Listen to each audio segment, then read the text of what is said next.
What's going on, everybody? Good morning, good afternoon, rather. Good afternoon to everyone. Oh, it is now 1:16 p.m. Eastern Standard Time, and I apologize for falling a few minutes behind. Some unexpected things happening at the house, so I had to tend to that. And now we are here. We're going to go over Erika Kirk's interview she did with CBS, and then we're going to go over the interview that the host, I think her name is Barry Weiss, did with CBS Morning. So there was the town hall with Erika Kirk, hosted by Barry Weiss, and then Barry Weiss went and did an interview with CBS Morning. So we're gonna check out both. Thank you all so much for tuning in. Thank y'all so much for being here. And make sure you hit the like button coming in. Put down the number of like that you are. Number one, you're number 5, number 12. It doesn't matter. Just put down the number. Once you hit that like button, the like button ensures that these videos stay in the algorithm because YouTube is weird. And we want to ensure that this great content continues to reach out to the masses. So put down the number like you are. And I'm going to kick this off. I say thank you to all the members, to all the supporters, to all of you supporting the Lady Luck Club. We're almost at 30,000 supporters, but I need you all to hit that subscribe button. And I need your help in sharing this content so that more people can come join and become a Luckster. I appreciate that greatly. And it just means a lot to me. It does. I work a regular job, so this is something I do for the spirit of journalism. I believe in keeping the truth and the facts and the evidence out in the forefront because you're always going to have people like a Candace Owens going to try to lie and deceive and mislead. But sometimes we have to hold those people accountable. And Candace is catching it. I'm all too happy to help. Um, but I just, believe in doing this for the right reason. Get the information out there. The research might not be the most salacious, but it is informative and it's what people need to know. Reading is fundamental, and we got to get back to reading. We got to get back to being in the mindset of researching and, wanting to have the facts on our side. And sometimes it takes a few people to start a movement for it to grow and for more people to realize we can't go on conspiracy theories 24/7. I'm not a theorist. I'd rather research and read information or pull information from you all. But being a conspiracy theorist, it sounds exhausting and it's, you know, as opposed to reading information and getting facts, people would rather be conspiratorial. I just it's okay to be inquisitive, but being conspiratorial where you don't want to look up information to find out what's going on is simply just you rather might as well just say you're nosy. I don't even know how to put it. Nosy and gossiping. That's it. If you're not looking up information, questions you're asking, if you're not taking time to research information for yourself for these theories that you have, then what are you doing? You're just sitting on a theory and you're not taking time to research. And Candace is lazy. We all know that. She doesn't research anything. So I believe that's what conspiracy theories do. It forces people to become lazy. It makes them complacent and complicit with just accepting what's being told to them and they don't read and research for themselves. It makes you lazy. And that's, the problem.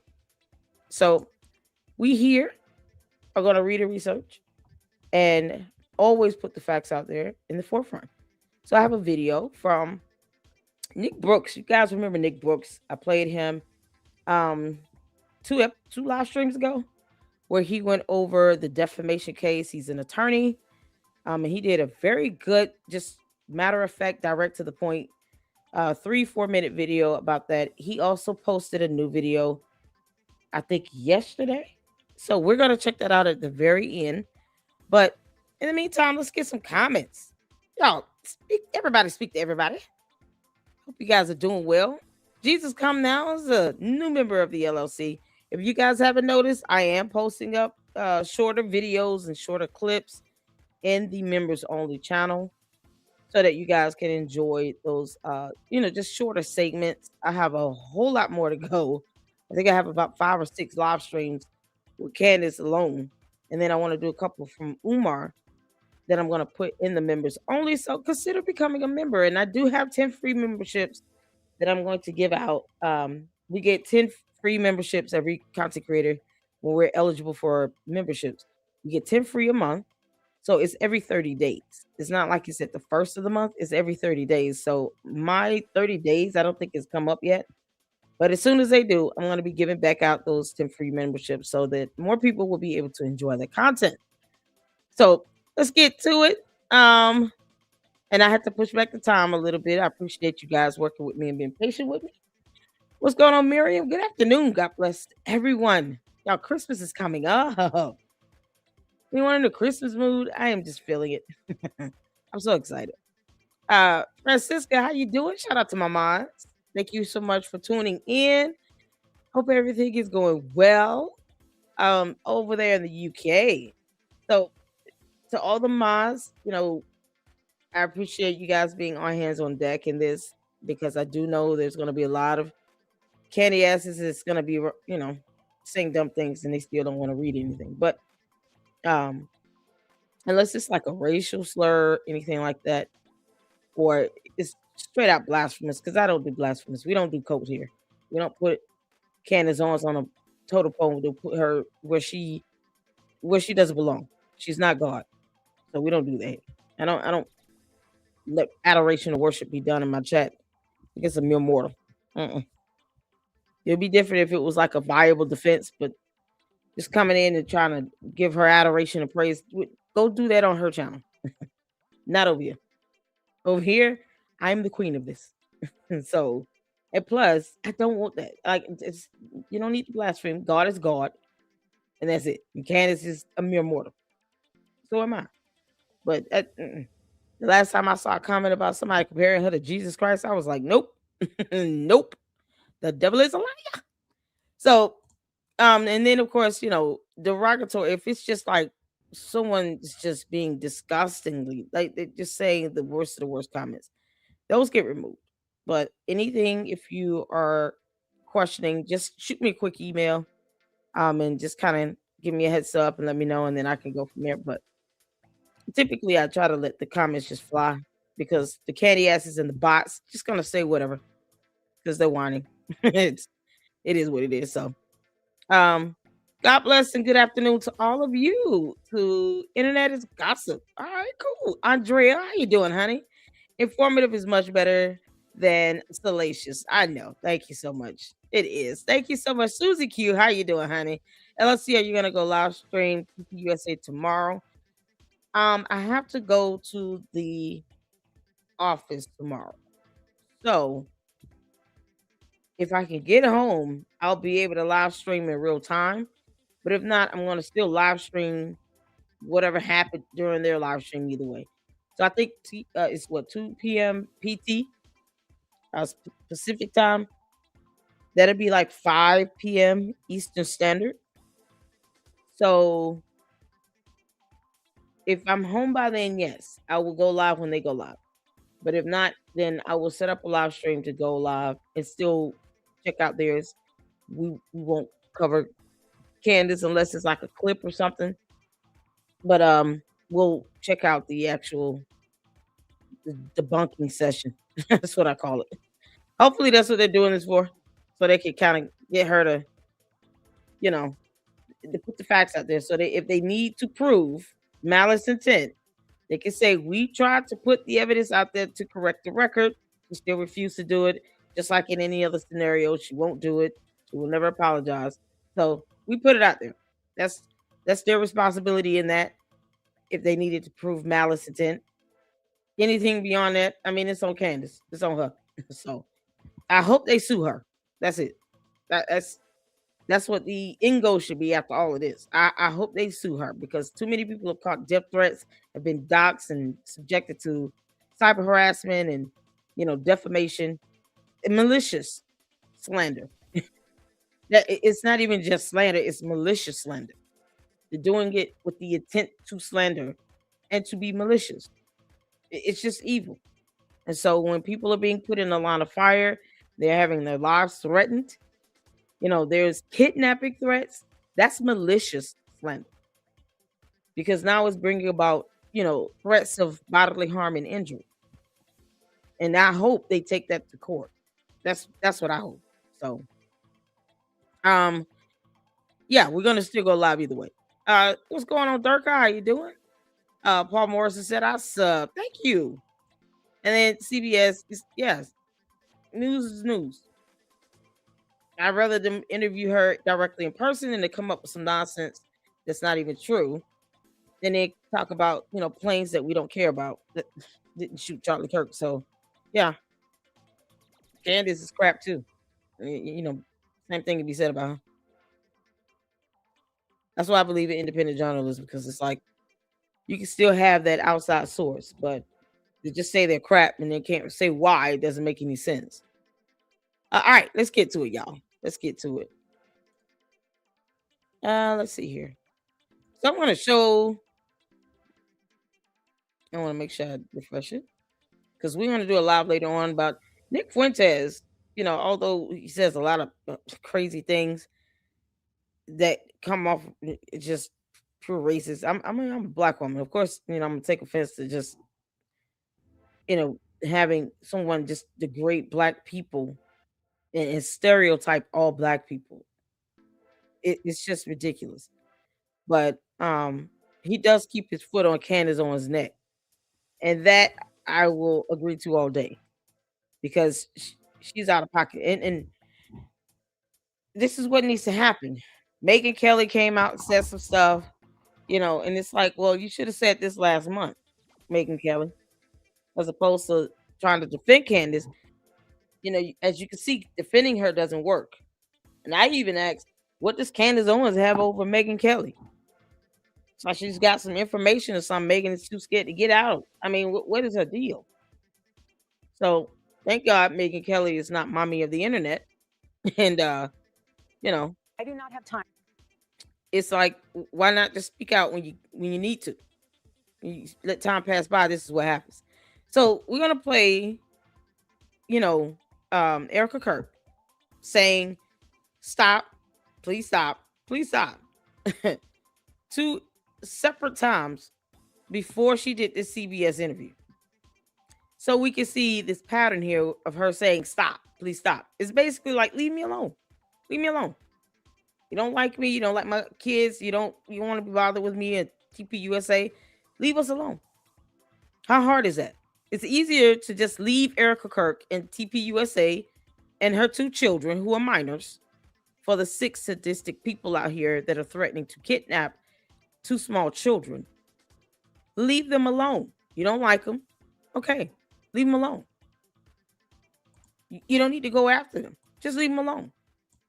You're not doing this because you love Charlie Kirk. He's got 2 kids that are being threatened to be kidnapped. And these same soulless, evil miscreants from hell aren't even thinking about that when they're attacking Erika Kirk. The kids are catching threats to be kidnapped. Death threats. Can you imagine if someone tried to do something, God forbid, to Erika Kirk and the kids are standing there and they're just in the line of fire? So if you're advocating for something like that to happen to Erika Kirk, you're advocating for that to happen to the children. And if you're soulless and evil and sadistic and you don't care, then it is what it is. Don't get offended when someone calls you that. They don't think about the effect that it has on these kids. Not at all. What's going on, Julia? Just adorable. Thank you. I hope I can see it with you live. Oh yeah, I'm gonna try my best. Durka says I'm praying to sue her, praying they sue her. She sued her so that all the evidence of her utter lies are exposed. Although I doubt it'll make a difference with her sycophants. Her sycophants are irrelevant. No one cares about them. Not even Candace. Candace does not care about her cult members. She literally said, "I hate everyone." That's the reason why I showed that. She literally said, "I hate everyone." She didn't exclude her cult and her supporters and her members and people giving her half their, paychecks. She said, I hate everyone. She's not studying her supporters and her sycophants. I never did. I never cared what they think or feel. But she doesn't either. Cult leaders never care. They're narcissists. They only care about themselves. Why would a cult leader, a narcissistic, psychopathic cult leader, care about her own cult members? That never happens. That doesn't align. If she doesn't give a crap about them, why should anyone else?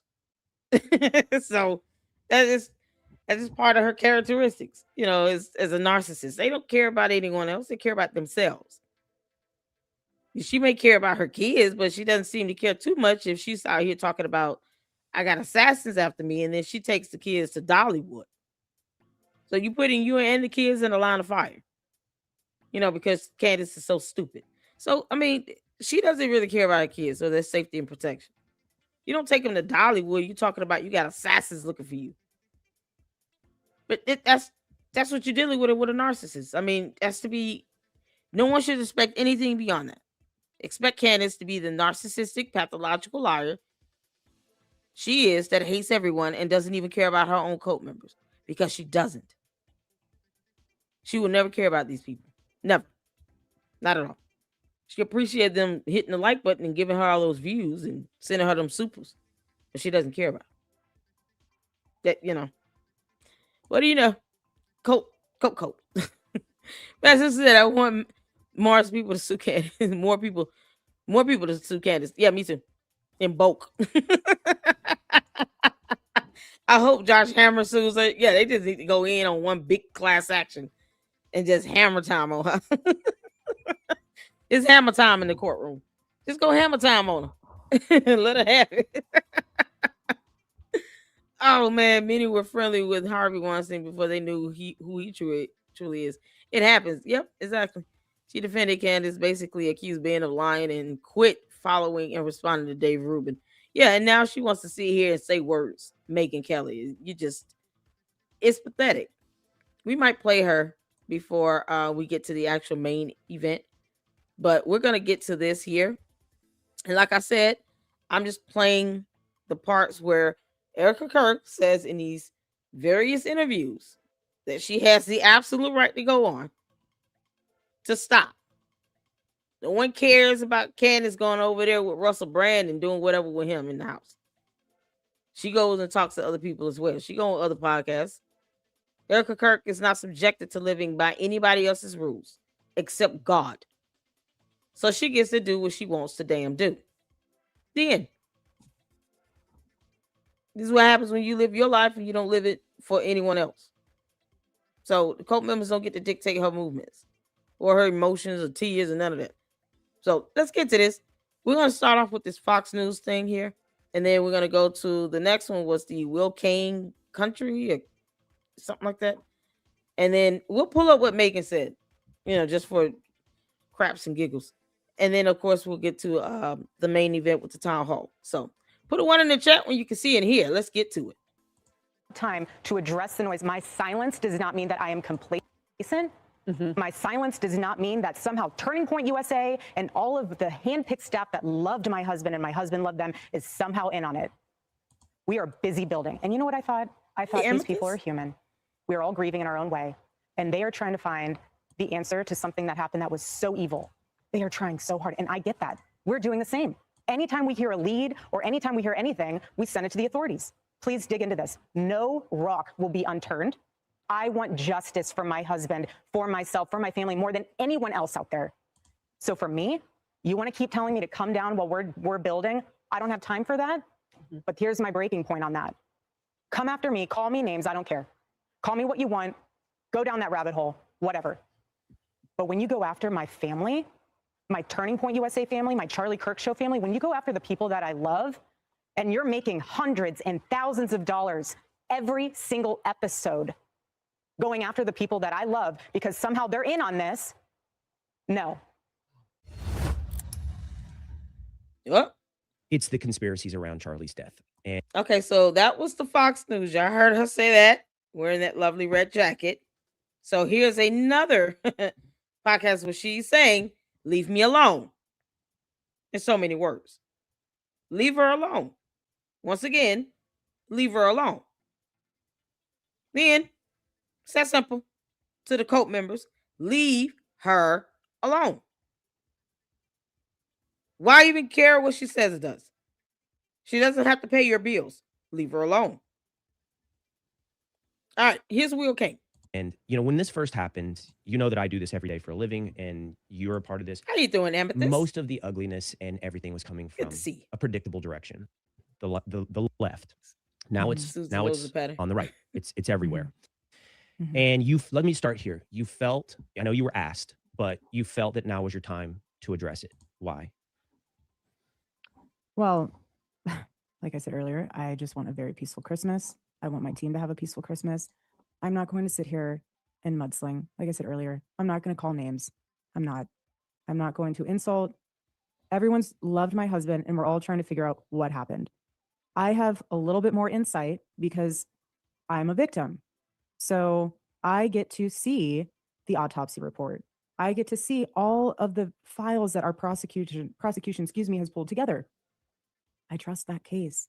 And so while everyone's trying to find the ultimate explanation of digging deeper, that's one thing. If you want to dig into his Discord chats or whatever that guy was involved in, I don't care. Have a heyday with that. Go right ahead. I'm not telling you to not ask questions. Mm-hmm. I just told you this. I ask questions literally daily. Yes. That's not what this is about. What this is about is the accusations that somehow Turning Point USA, my husband's team, my husband's security team, my husband's friends, my husband's employees are somehow, and myself, are somehow implicated in his murder. That is a totally different line. Totally different line. So of course I am going to stand up for that. That's a line in the sand, because anyone who knew Charlie and knows us, that's sick. It's sick. But if you want to go after whatever you want to go after down that way of, great. But don't accuse us. Don't overanalyze. Like, honestly, Will, I have no idea how I would have reacted that day if I was there and I saw my husband be murdered. So how are you going to hyperanalyze those people that love my husband, that were with him that second, thinking that their reaction meant somehow they were involved in it? This is a one of one where social media has just had a heyday, tearing things apart. And what's so sad is that I know all of those people that were there that time. I want to go back right quick because I want you all to pick up on something she said, because I don't have arguments about facts. When it comes to facts, there's no debate. I want you all to see what she said here. I'm a victim, so I get to see the autopsy report. She's also his wife and next of kin. So that's why she gets to see the autopsy report. Not Candace Owens. Candace Owens is not entitled to anything regarding Charlie Kirk's medical records, ER visits, anything in that EMR. I don't care if it's a screenshot, email from the chief nurse to other staff. Candace Owens is not entitled or privileged to see any of it, because Erika Kirk would not ever give her consent to disseminate any of that information at all. A patient's health information, health data, PHI is not public information. The autopsy report is not public information. So that screenshot that Candace showed, that was sent to her from a hospital staff who violated HIPAA privacy laws. When they took that screenshot and emailed it to Candace without consent from Erika Kirk as next of kin and as the spouse of Charlie Kirk,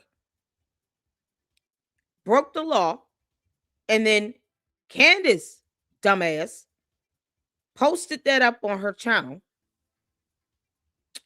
and she did that without consent from Erika Kirk.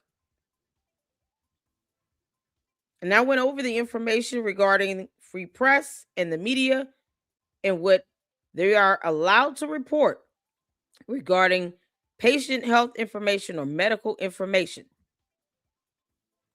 I have a whole video on that. And that information can be researched and Googled by anyone. Reading is fundamental. And because Candace doesn't read a damn thing, people just go on what she says. But when you receive medical information illegally, meaning someone who was a covered entity, being the hospital staff, sent you medical information without consent from the next of kin, seeing that the patient is deceased. They sent it illegally when they violated HIPAA privacy laws. No one gave that hospital staff, whoever sent her that screenshot, any consent to email any entry into an ER, anything with Charlie Kirk's name on it. It was identifiable, so we saw his name, his date of birth, the department.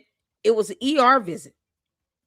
He was shot. So naturally, people expect him to go to the hospital. That did nothing but show us that he went to a hospital. No one questioned that. And then Candace thinks that she's saying something by posting this up. He went to a hospital. That's all we need to know.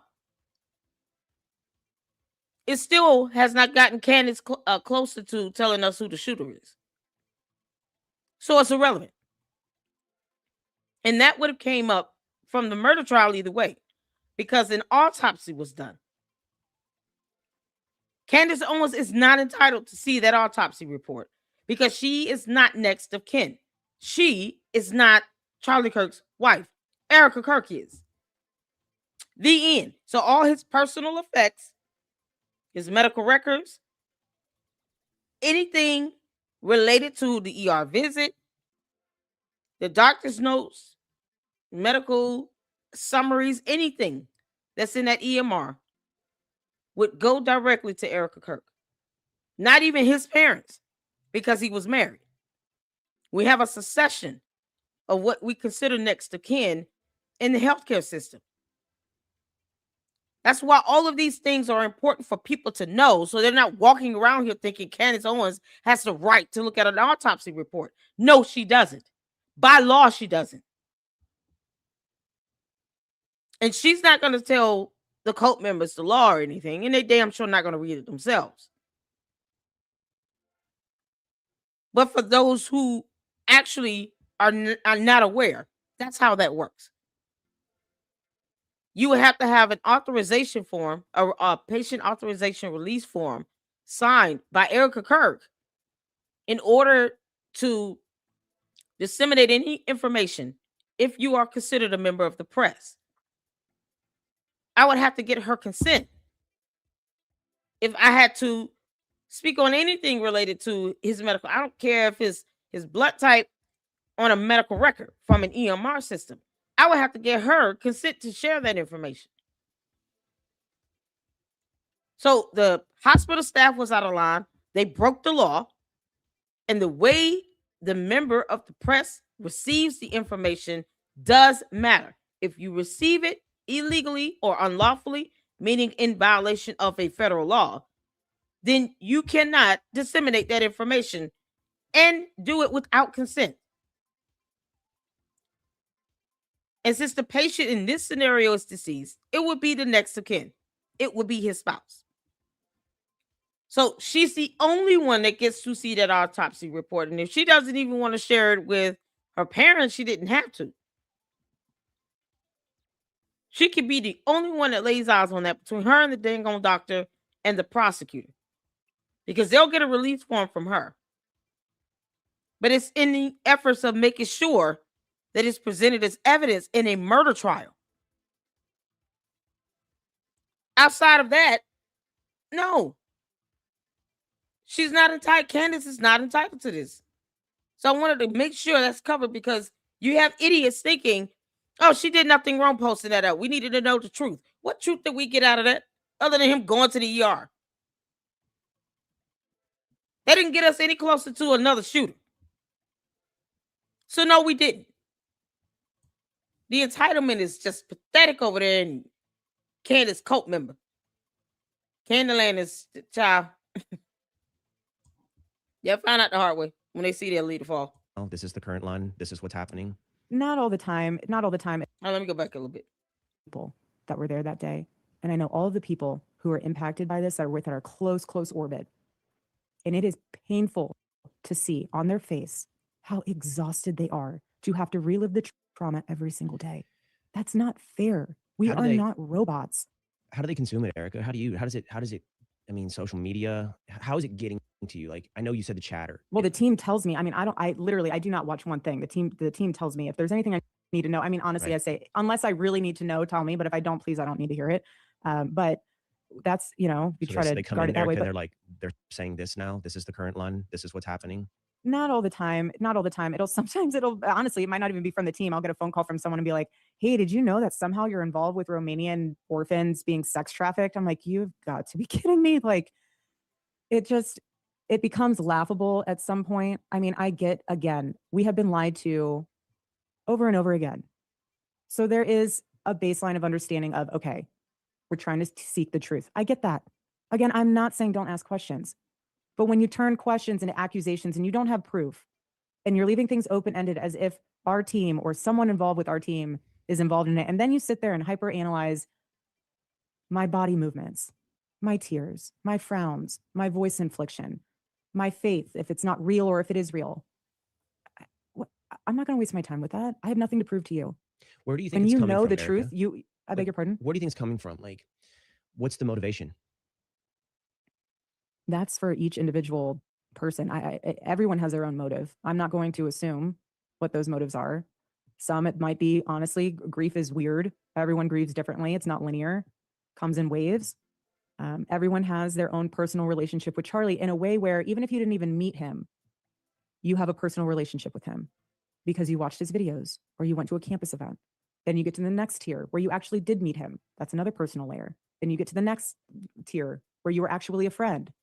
So I'm not going to sit here and question or hyperanalyze what someone's motives is. That's in their own heart, and that's what they have to deal with responding to the Lord. That I'm not going to go, you have to put your head down on your pillow at night, and whatever your decision is, that was your decision. Mm-hmm. What I do ask, though, is that you keep in mind, again, there is a difference between questions and accusations.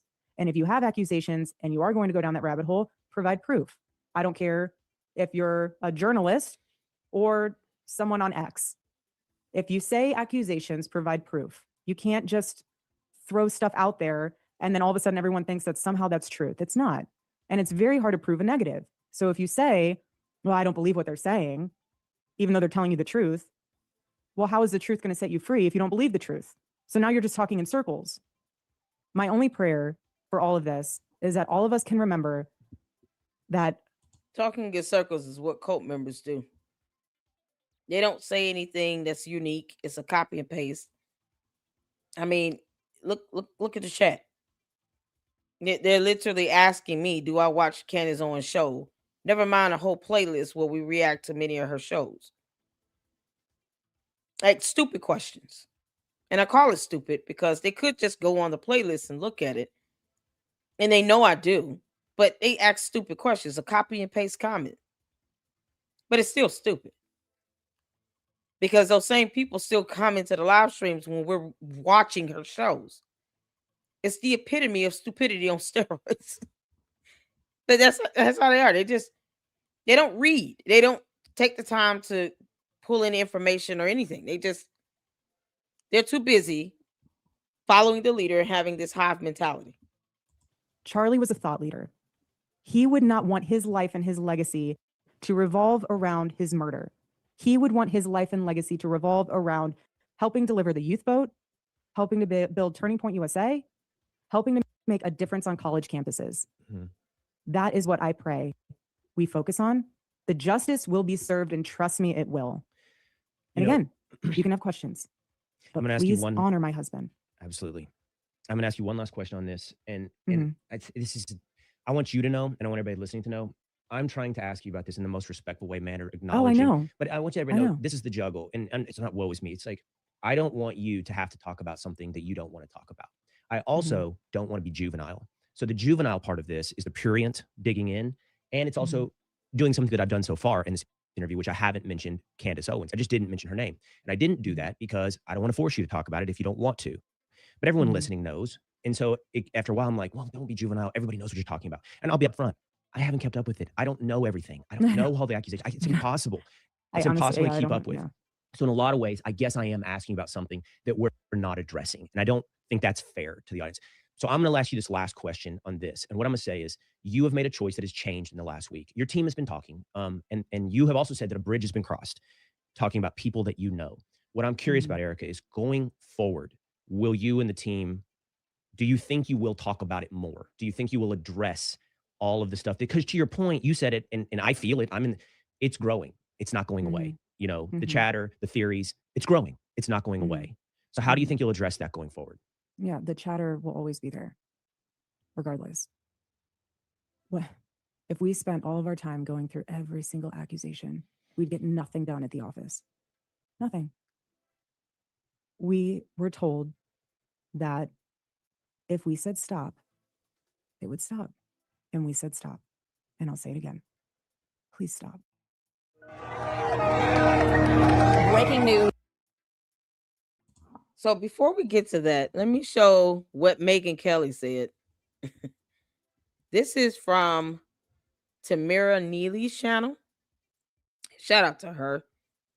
She's doing very well. I think she haven't been too long recently started her channel, and she's been blessed to hit over 31,000 supporters. And one of the things I love about what she does is she prays before she starts each episode. So, you know, I always find that to be a fantastic way to start, and it's very unique, right? Even for conservatives who are ministers and pastors, you know, you don't really hear that consistency where they're praying before they start their live stream, and she does. So I do enjoy her content, and she did a great video. Do not on Megyn Kelly, I guess, you know, giving her thoughts about the case and everything. So I'm just going to play the portion where Megyn Kelly speaks. I was watching this video already, and I want to just play the portion where Megyn Kelly gives her little spiel. Even though she's been very hypocritical about all this when it came to Candace Owens, she won't say her name. You know, it's like she refuses to stand up to her. And I don't know why. And it's like you have nothing but, you know, time and energy, you know, to do this. So let's check out this part here, and then we'll get to the CBS town hall. Very interesting, and I want to hear your thoughts on it. As I am a sane person who understands the law, I also know that the FBI, does not run around updating its investigation and releasing the very latest on what they found. And people who are demanding that the FBI or DOJ do so do not know anything about law enforcement. Where was this energy when Ben Shapiro was telling Megyn Kelly that Candace Owens had been making claims against Erika Kirk and insinuating that her and Turning Point USA had something to do with Charlie Kirk's murder? Please let me know, where was that energy at, Megyn Kelly? Because I'm telling you, it doesn't make sense the way you've been defending Candace Owens, the way you are, and acting as though, oh, I don't watch her videos. I don't know what she has going on. I mean, she has this, she has that. And I just, you know, I don't know what's happening. I can't believe that for 2 seconds that Megyn Kelly didn't know what was going on. But anyways, I'll let her continue. Some of us have been covering in depth legal cases and matters and have even tried cases and matters for years. That is how I have spent the past 30 years of my life, plus trying cases involved in the legal system as a trial attorney, then a Supreme Court correspondent covering cases, civil and... It's interesting that Megyn says that, because I'm referring back to that clip that went viral of Megyn defending Candace Owens and saying, oh, well, she's investigating everybody. And, you know, she hasn't said anything about Erika. Okay, well, you knew good and well that Candace Owens is not a professional investigative journalist, but you decide. Exactly. And let me add on, Candace is not licensed or certified to investigate a darn thing. So when she's out here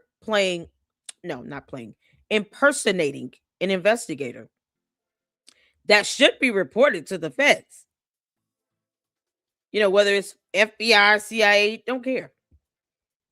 Megyn Kelly said flat out, 4 straight lies. I don't know who Candace Owens is.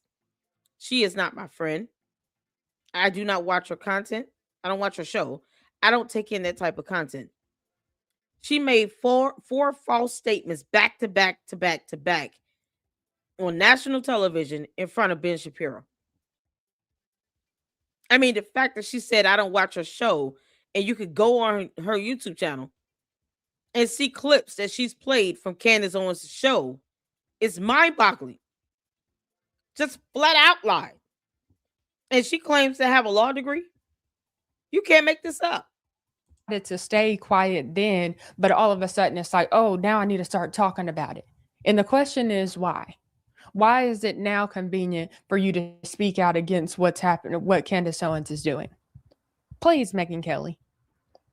Because a lot of people are saying in the comment section of her content, and I'm seeing on X, people are saying that Megyn Kelly is doing this as a PR stunt, that her reputation is in jeopardy because she has not spoken out against what is Candace Owens is doing against Turning Point USA and Erika Kirk, and that's why she's doing this. Now, I want to know your take on that, but let's keep watching her, because either way, I'm glad she's saying this, because she is right about in this clip. And criminal. Then as a legal correspondent for Fox News, legal commentator for Fox News, and ever thereafter. And let me tell you something. The FBI does not run around updating its information after somebody gets indicted. It doesn't. It would be extraordinary if it were to do so. And the DOJ is extremely tight-lipped, normally, on its criminal cases. When it's not, it's behaving inappropriately. When it's not, you have rogue prosecutors who wasn't with the DOJ, Tish James, but like her, the Attorney General of New York, running around trying to update her case against Donald Trump, or Fani Willis shooting her mouth off about Donald Trump. What did we do when those prosecutors did that? We ripped them a new one because it's inappropriate. Stop requesting or requiring the FBI or the DOJ to update its evidence for you. You're Candace Owens. Is that hard, Megyn Kelly? Stop requesting or requiring the FBI or DOJ to update its evidence for you, Candace Owens. Because I'm saying the hard part out loud, I guess. Because she doesn't want to make Candace Owens mad. Megyn, what does Candace Owens have on you? She's got evidence or dirt or something on Megyn Kelly. Megyn Kelly is still being a coward, because she won't say Candace Owens. No one else is demanding or requesting evidence from the FBI or the DOJ except Candace Owens. Everybody else, her cult members, are irrelevant. Their existence is insignificant in this. And we talk about Candace Owens because she has this influence on her platform. Otherwise, no one cares what the cult members think. Not even Candace Owens. But why won't she just say that? Candace Owens. Candace is the only one making these dumb demands. But yet, here's my thing. Here's the hypocrisy in this. Why is Candace Owens asking for any evidence from the FBI or the DOJ when she does not trust the FBI or the DOJ overall? Because the FBI falls under the DOJ. So why ask for evidence? She's not going to believe it either way. What difference does it make? Once again, the hypocrisy is staggering. The lies are on steroids.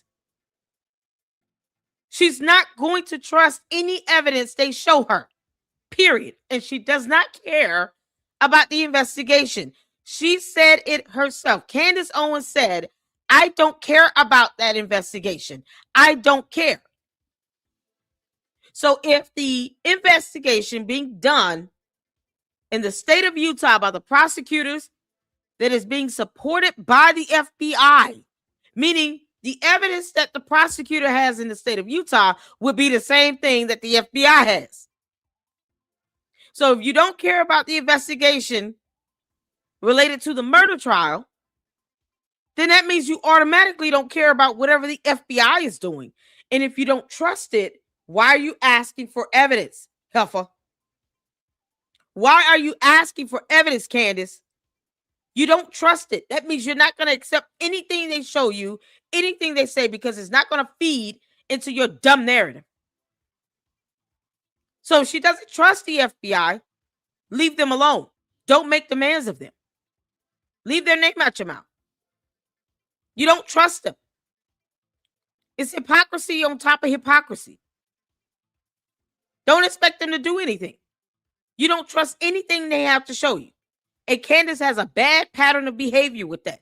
She did the same thing with the Macrons. Oh, they can send me photos. They can send me wedding photos. Why she don't have this? Why she don't have that? Meanwhile, they're sending this stuff to her, and she's not telling the public. She's not telling the public at all. I showed you all in a couple videos ago for a newsletter where one of my videos is listed as an exhibit, a possible exhibit. And there are photos that they sent to Candace she didn't even put out on her channel. She never told anybody one of the videos she received. What was she in a wedding wearing a black jacket before she even got married? And she's still a whole woman in that video, in that picture. It's a photo. My apologies, not a video, it was a photo. And she never said anything about that photo they sent to her. Never even brought it up.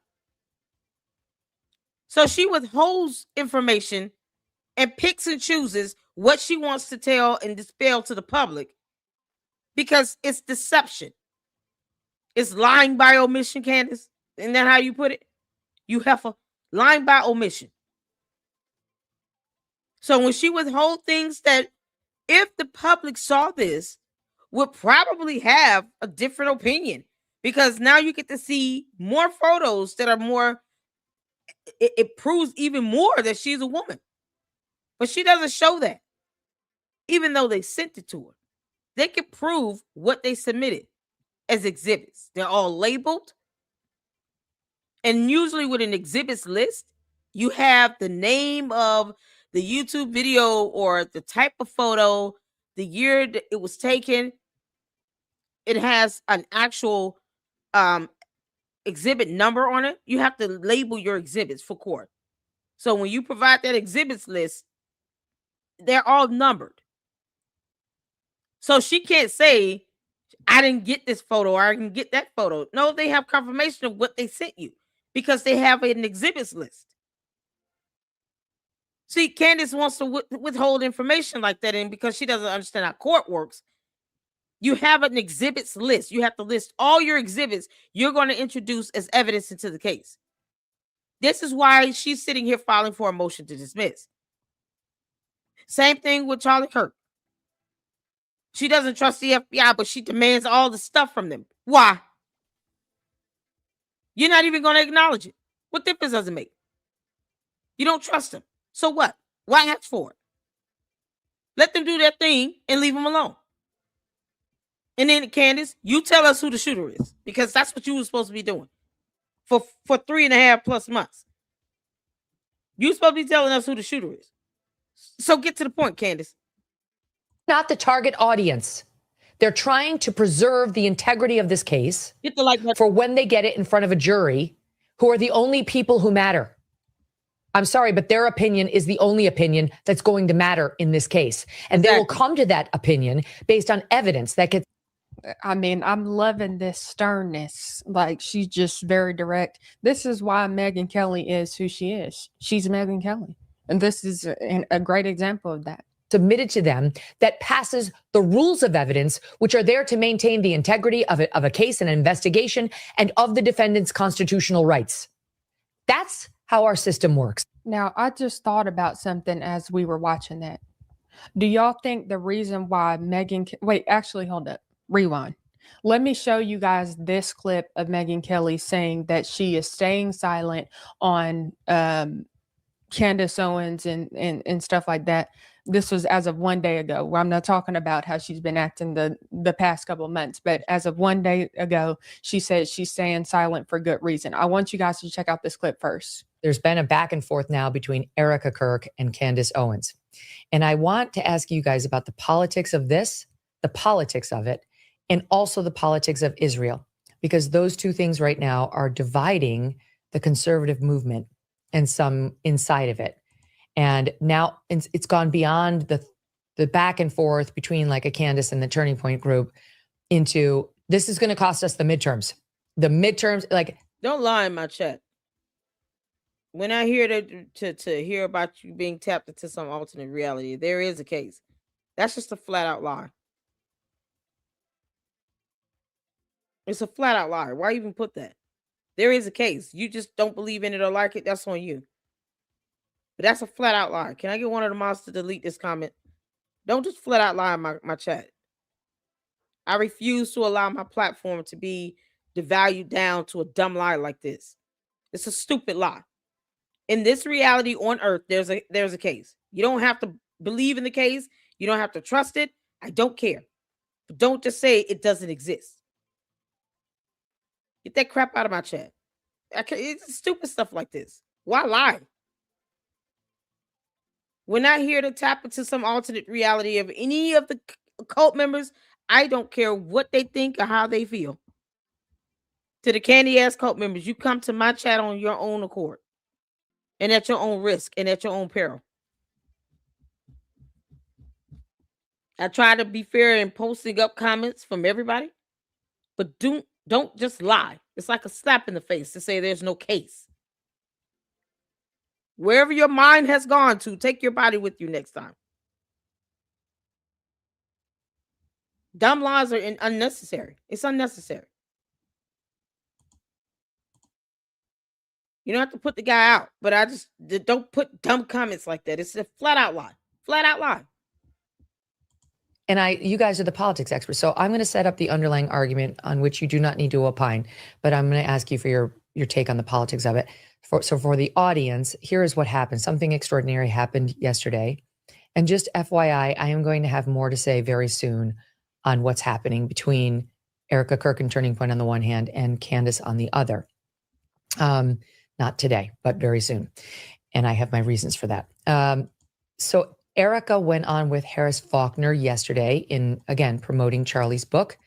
And she said the thing that Candace had said from the beginning Candace needed to hear in order to stop with blaming Turning Point for Charlie's assassination.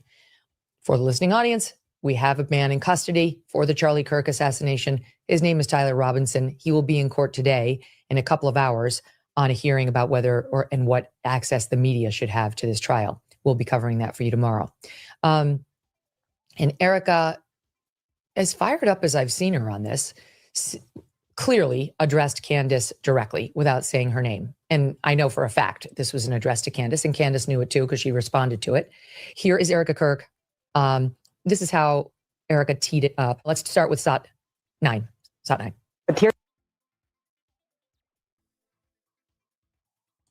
Okay, I'm going to pause it there because she's replaying the Fox video that I played already.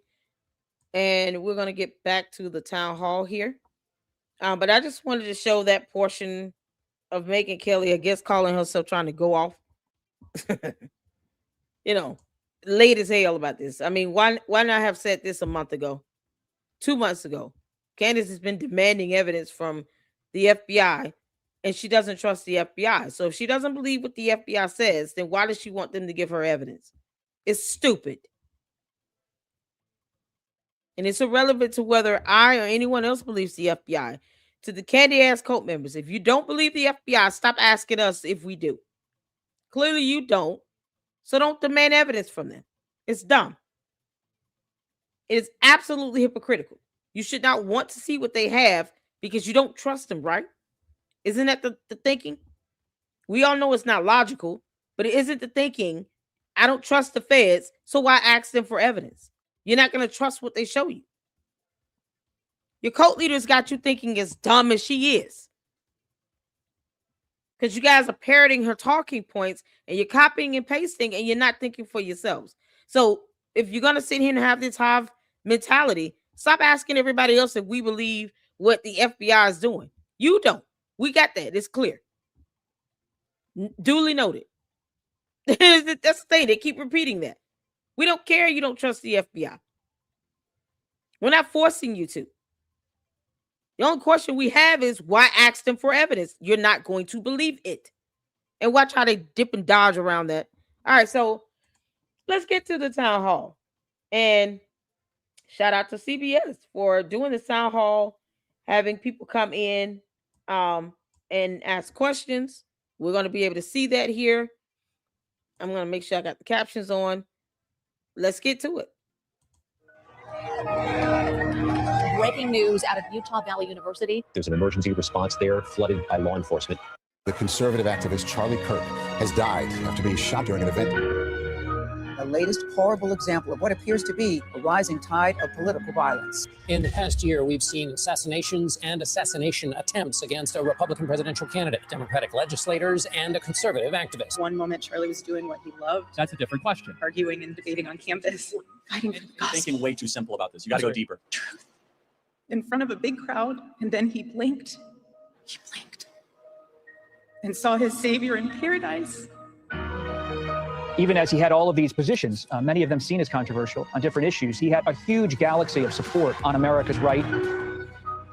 When you stop the conversation, when you stop the dialogue, this is what happens. When we lose the ability and the willingness to communicate, we get violence. CBS News presents A Town Hall with Erika Kirk. Good evening. I'm Barry Weiss, editor-in-chief of CBS News, and I want to thank you so much for joining us tonight. Let me tell you why we're here.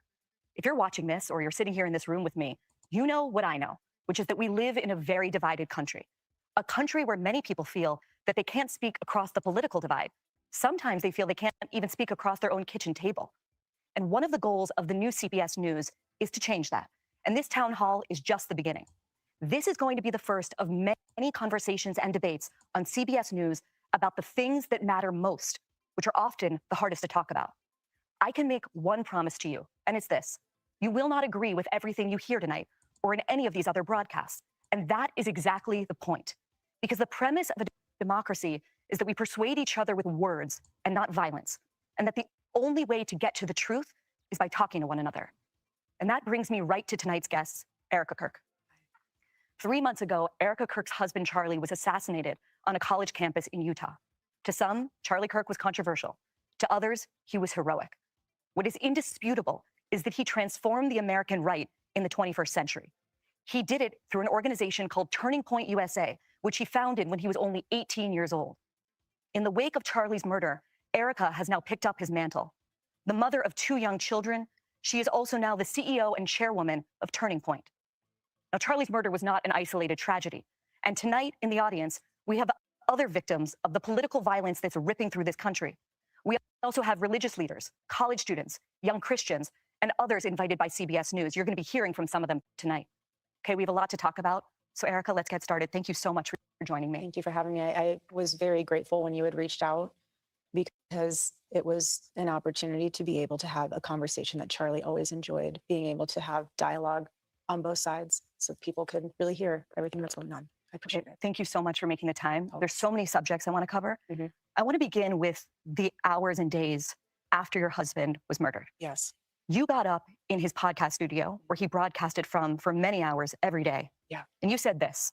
You said, you have no idea what you have just unleashed. What did you mean by that? Let me give you a little background of that day. We get home. The team goes to dinner. I'm laying in my daughter's bed and I can't sleep. It took me months to even walk into my bedroom. I'm laying in my daughter's bed. I can't sleep. I grab my phone and I start typing out it. And those are my words. That morning, the team reached out to me and said, they think they got the guy. You should probably say thank you to the authorities and just make a statement. I said, okay. I wasn't afraid.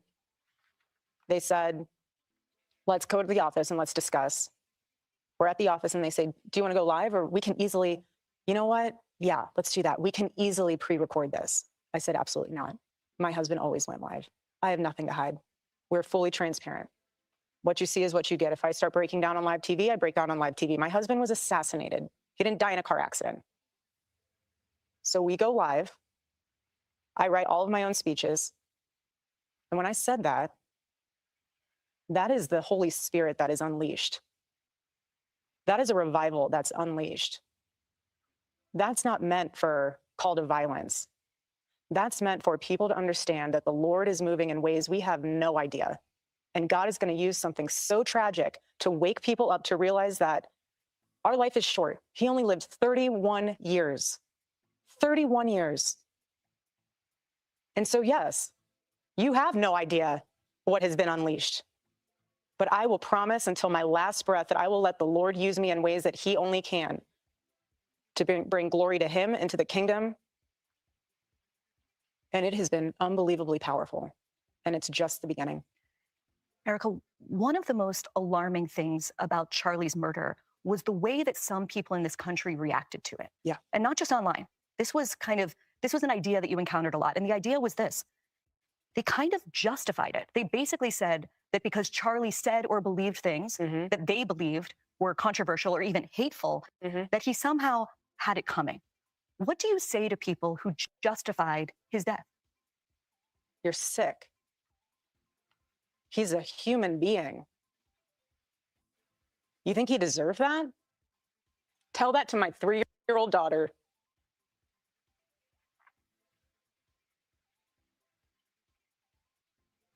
Excuse me. You want to watch in high res the video of my husband being murdered and laugh and say he deserves it? There's something very sick in your soul, and I pray that God saves you. I pray, because that is what is so wrong. The internet in this world has dehumanized us. My husband did something very simple. He talked to people. You're going to be murdered for talking to people. He didn't go after people. He went after your ideas. And if you think it's okay to murder someone because you think they had it coming for them because they took the time to have people come to the front of the line if they didn't agree with you, and you think it's okay because you don't like what they say or how they say it, that they should be murdered and you're enjoying it and you're rejoicing in that, that is evil. Evil. Excuse me. As you know, and as I know, one of the ideas that has gained a lot of traction among young people, especially in this country, Erika, is, and this leads them to this kind of justification, is the idea that words themselves are violence. And that brings us tonight to our first audience question. It comes from Angel Eduardo. Angel is a senior writer and editor for the civil libertarian group, the Foundation for Individual Rights and Expression, or FIRE, and he writes passionately about issues of free speech. Angel. Thank you, Barry. Excuse me. Hi, Erika, my condolences. A recent survey that we took after Charlie's assassination found that 90% of undergraduates believe to some extent that words can be violence. Another FIRE survey that we took earlier also found that 1/3 of surveyed students believe that using violence to stop disfavored speech can be acceptable, at least in rare cases. What's your response to those numbers? And what would you say to those students in particular? Well, for the people who say that my husband might have incited violence, I know that was not your question, but I'm going to put a squash on it before anyone else can attach to that. My husband never incited violence. He never once said, go after them because they're saying X, Y, Z and they deserve to die. My husband never once said that, and he never would. What did he say? Come to the front of the line. I'll put my mic down. Tell me why you believe that.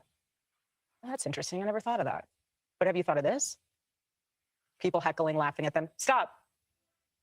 It took a lot of courage for them to come up here. Stop doing that. He gave them a microphone. He didn't take away a moment for them to speak back. He gave them a microphone. And what they do, they gave him a bullet in the neck. Totally different. But you have secular revolutionaries that want to come out and say, you can't say that. I'm going to stop you from saying it. I'm going to Why? You don't have a conversation. Something as simple as a conversation. And this is what is so fascinating to me. My husband knew that something as simple as having a conversation could change the world. So simple. That is an ancient thing. Come and sit down and have coffee with me. Why do you believe what you believe? 80s and 90s, they were doing this in Congress, then going to have a Subway afterwards. Why don't we do that anymore? Instead, it's violence. Usually one-sided. I'm not going to go there. But you know what's so interesting about my husband's book, the last book he will ever write? It could have been about politics. It could have been about football. It could have been about anything. He was multidimensional. It literally says, stop in the name of God. Stop. Stop the violence. Stop the hate. Have a conversation. Stop. And what he knew in that book was not just so much stop that, take a minute to get off of your phone and realize that we are all human, operating on this broken planet, all sinful, no one's perfect, and we're not getting out of here alive.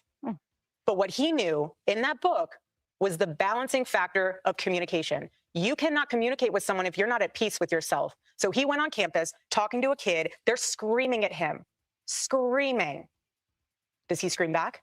Not once. He sits there. And you know what he's thinking? It's in that book. Maybe you need to take a few hours. Get off your phone. Go for a walk in nature. Go sit and have a coffee. Go and tell your mother you love her. Go do something that is beautiful and healing instead of trying to tear something down that you did not build. That's my thought on that. We're going to talk about the book in a little bit, but I want to pick up on a theme that you've now hit on twice, which is the idea that the black squares that we all have in our pocket, our phones, that they are doing something to us collectively, that they are dehumanizing us. Later, we'll talk about the conspiracies that are spreading right now on those platforms about who killed your husband. What do you recommend to people sitting in this room? What are your practices to disconnect, to reconnect by disconnecting? Well, like my husband, I took all of it off my phone. All social media off your phone? I don't have it on my phone. I have a team that helps run it. I really, everyone has an opinion about me. I could care less. You know what I care about? I care about what my daughter says about me and her running up into my arms and loving on me. That's what I care about. One of the things that has happened over the 3 months since Charlie was murdered is that people have gone through the thousands, maybe tens of thousands of hours of words he produced. He said more in 31 years than most people will say in a lifetime. And I want to read a few that have captured the most attention, especially on the political left, okay? Yeah. Some gun deaths were, quote, unfortunately worth it to preserve the Second Amendment, he said. Acknowledging that he wishes he didn't feel this way, he said, I'm sorry, if I see a black pilot, I'm going to be like, boy, I hope he's qualified. He said the Civil Rights Act of 1964 was a mistake. Now, I realize that all of those quotes come from longer conversations that he had on his show. Correct. But he did say those things. And Charlie is being memorialized by many people as a person who promoted civil discourse, as a person who said, come to the front of the line, let's have a civil conversation. How do you square that with the statements I just read? I would love for everyone to be able to watch the full and entire clip of what he said. Charlie didn't care what skin color you were. He didn't care what religion you were. He loved excellence. He loved knowing that people, his favorite word was earn. He loved knowing that people worked hard to earn what they got. He worked so hard to build Turning Point USA.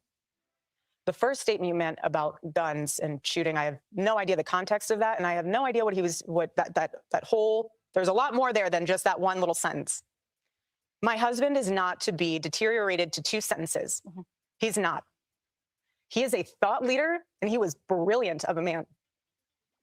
So that's fine if you want to take words out of his mouth or out of context without the whole thing in perspective. But that's the problem. Does it bother you that people are picking out those statements and drawing an entire picture of who he was? Again, that's the problem. You're not having a conversation. You're having a 15-second clip on the internet to define your thought of who someone is instead of taking the time to educate yourself on truly who that person is, what they thought, because why? They challenged you to think a little different. Again, my husband was an amazing man. We're human. But I do not once, for 1 second, think he was anything else than exceptional. Erika, as you know, the last person that Charlie ever spoke to was a Utah Valley student named Hunter Kozak. He was asking Charlie a question that day when he was shot, and he's here tonight, and he wants to ask you a question. Hi there. Erika, I want to tell you how much I appreciate your calls for peace and unity. And I'm likewise horrified by the people in my so-called camp who were cheering about Charlie's murder. I believe that they stoke the flames of violence. But even worse is when powerful, influential people on either side of the aisle stoke the flames. When they do it, the flames can become an inferno. And this leads me to Donald Trump, the most powerful and influential person on earth, who has more responsibility than anyone else to put the flames out. Just last month, President Trump called on 6 Democratic lawmakers to be tried for sedition, which he clarified was punishable by death. He then reposted a simple message: hang them. I think that you've been making strides to bring peace to our country, and that Turning Point has been asking Democrats to decry the individuals who cheer for violence. I have and will continue to decry them. But any good faith effort to stop political violence must hold both parties to the same standard and expectation. So in that spirit, will you condemn the violent rhetoric of Donald Trump, the most powerful and influential person on earth? I appreciate your question. You know my heart. Why would I ever say, yes, go murder people? This is so much deeper than just one. I understand your sentiment. I do. But this is also so much deeper than just one person. This starts at the home, okay? This starts with family. This starts with a seed that grows and grows. You can choose to have evil in your heart, or you can choose to have light. What you consume and what you absorb from the outside world will manifest itself. No, I will never agree with political violence. My husband is a victim of it. I'm a victim of it. But what I'm trying to say here is that we can blame everyone else. We have to look in the mirror when you become a father, when you become a mother. How are you raising your kids? Are you taking responsibility, or are you giving them a device and saying, go down that rabbit hole? I'm trying to go to Pilates class. You can just sit in the corner and look at your iPad or look at your phone and go down that rabbit hole and see what you can learn from that instead of being a parent. So my call to action from that is, parents, step up. Do you want your kid to be a thought leader or an assassin? That's where we're at. Do you think our political leaders have a responsibility to turn the temperature down right now? Well, I think everyone has a responsibility to do that, and I'm doing my part. Okay, let me pause right here because I don't get into the politics of it all, but I don't agree with Trump or anyone else saying hang him. Just like I didn't agree with people saying hang Mike Pence on January 6th, I will never agree to anyone saying hang them. It's that simple. Bottom line, nobody should be saying that. If you have the ability to will power, especially the power of the President of the United States, you do not put in any message, hang them. That is not what we're about. We have a justice system. These people will be entitled to due process. And that is what he asked. Would you condemn it? The answer should have been yes. I would never agree to anyone saying hang them. I don't believe Donald Trump's mother is alive. And Donald Trump, last time I checked, was well over 70 years old. Even if his mother was still here, it is not her duty to still teach her 70-something-year-old son not to say hang them. He shouldn't have said it. The end. No one would appreciate that coming out of Joe Biden's mouth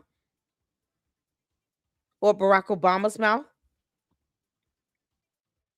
or any other president you can name. Bill Clinton, Ronald Reagan. No one would appreciate that coming out of any president's mouth, period. You don't say hang them. You just don't. And none of these presidents pay my bills. That's the beauty of being non-political, where you don't take one side or the other. It's the essence of free speech. You're ordering for people to have a public execution to be hung. For what? An accusation is not a matter of a fact. And they would have to have due process. Evidence would have to be presented. That's it.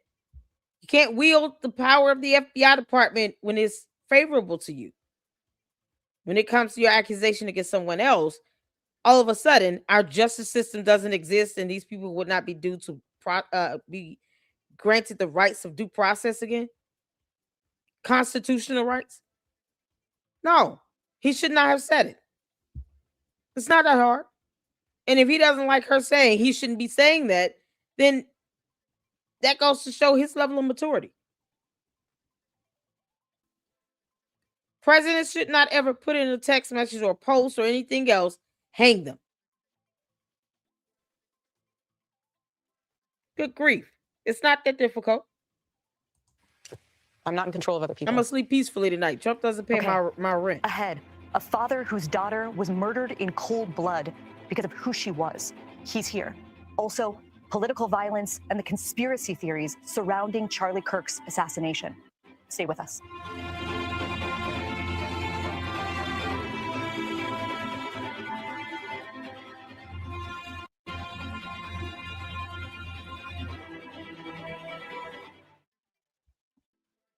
Never before has conservatism, the ideas of freedom, liberty, American exceptionalism, been so popular on these college campuses. Welcome back to our CBS News Town Hall with Erika Kirk. Bob Milgram is the father of Sarah Milgram. Sarah was fatally shot last May outside the Capitol Jewish Museum in Washington, D.C., alongside Yaron Lashinsky, her boyfriend. I understand that's the punishment for treason, but they would have to be tried for treason. They would have due process. That's it. And they wouldn't be hung. We don't have hangings in the United States. It's not even a form of what we see as death penalty here. That's why I don't understand him saying that either. It's just not. We don't do hangings and lynchings in the United States anymore. That's not a form of capital punishment. If you're sentenced to death, it's by lethal injection. Some states still do, the electric chair, but it's not a hanging. It's still not a hanging. That can be factually proven. Therefore, he didn't need to say it. He could have said, perhaps an investigation, they will still be given due process. They don't have to go to court and have a judge and a jury rule on that. More of a reason why he should not have said hang them. It's not even a form of capital punishment. It doesn't make sense to even say those words. If a jury finds them guilty and says that they should be put to death, it will not be by hanging. It will be by lethal injection or the electric chair, depending on what state you're in. Why is that so hard to look up? Do we have to look up? A hanging is not a form of capital punishment.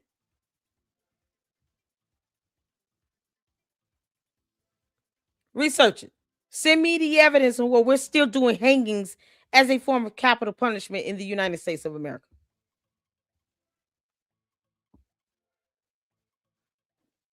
Firing squad is not hanging. It's not a hanging.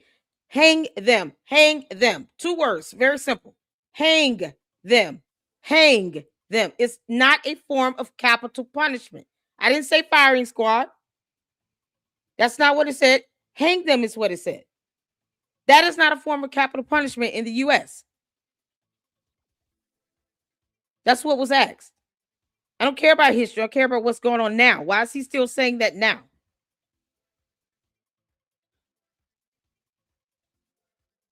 It's not what's happening now.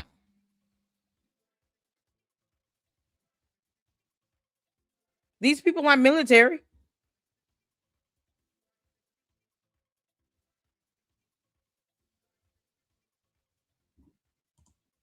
Got it. I'm like, I'm not talking about history. Didn't he just send this post in this year? In the year of 2025. Jesus Christ. Sarah was just 26 years old when she was killed. Bob, thank you so much for being here. Thank you, Barry. Hello, Erika. Just as our family could not anticipate the pain we've been going through following the murder of our daughter, Sarah, there is no way I can understand the pain that you and your children are going through as a result of Charlie's tragic death. Our daughter was killed because of anti-Semitism, hate against Jews, and hate against the Jewish homeland, Israel. We know about the growth of anti-Semitism on the left, including here in New York City, where the mayor-elect still will not condemn the phrase, globalize the intifada. What I want you to address is growing anti-Semitism on the right, including Holocaust denial, anti-Zionism, and the normalizing of centuries-old conspiracy theories about Jews. Will you here condemn the individuals spreading that hate and speak out clearly enough against anti-Semitism so we can prevent another tragedy? Yes, sir. First of all, I'm so sorry. You and I are a part of a very small club. Painful. But you're in good company, and I will pray for you. Sucks, doesn't it?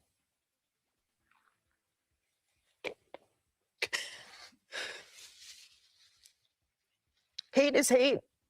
It's evil. Charlie and I have always been very clear on our stance. Israel, Jewish people. It's awful. Awful. Anti-Semitism is... Thank you, no reply. What healing factor comes out of hating Jewish people? What healing factor comes out of hating Christians? What healing factor comes out? Hate in general. Nothing. Nothing. Charlie always would say very clearly, Jew hate was brain rot. He would always say it. We've been to Israel twice together.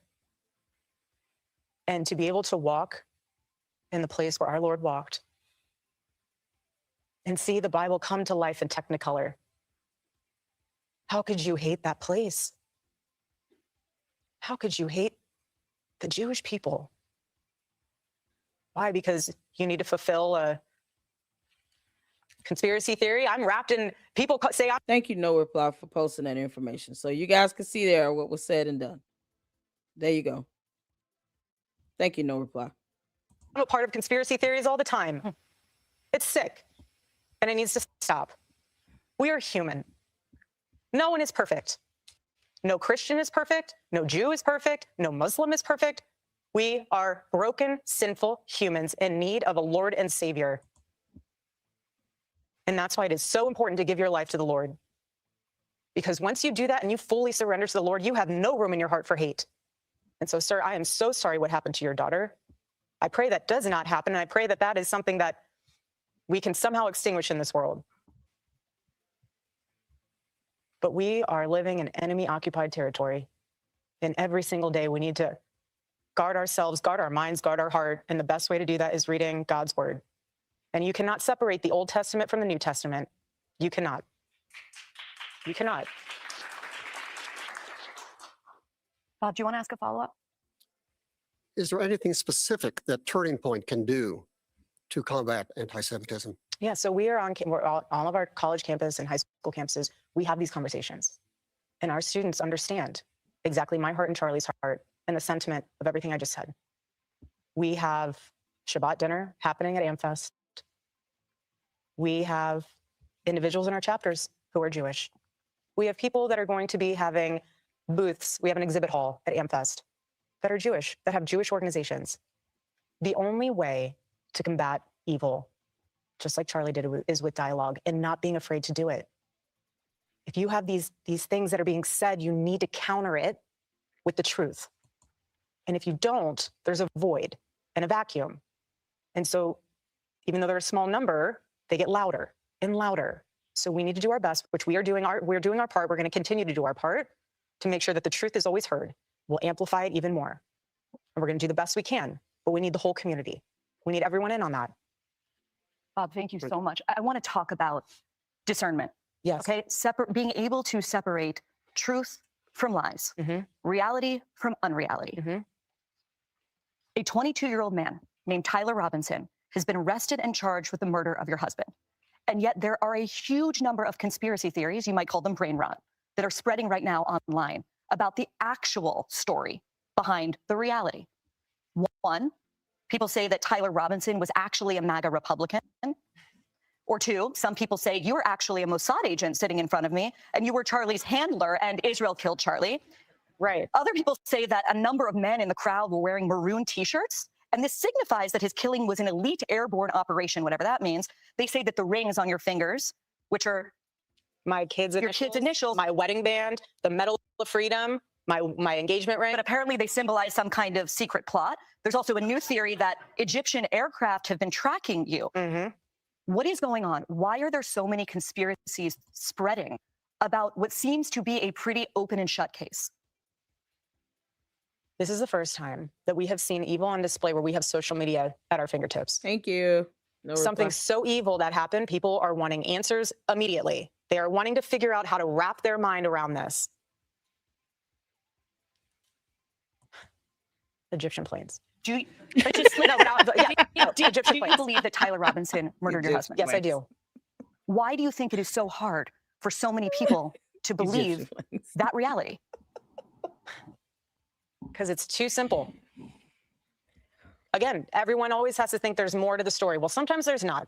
I've seen the autopsy report. I've seen our case pulled together. I've been in constant contact with our lawyers, the prosecuting team. I've seen it all. And let me tell you this. Why in the world, why should we, prior to the trial, lay all of our hands and cards on the table for the defense team to see, to somehow then, I don't even know what they... And exactly.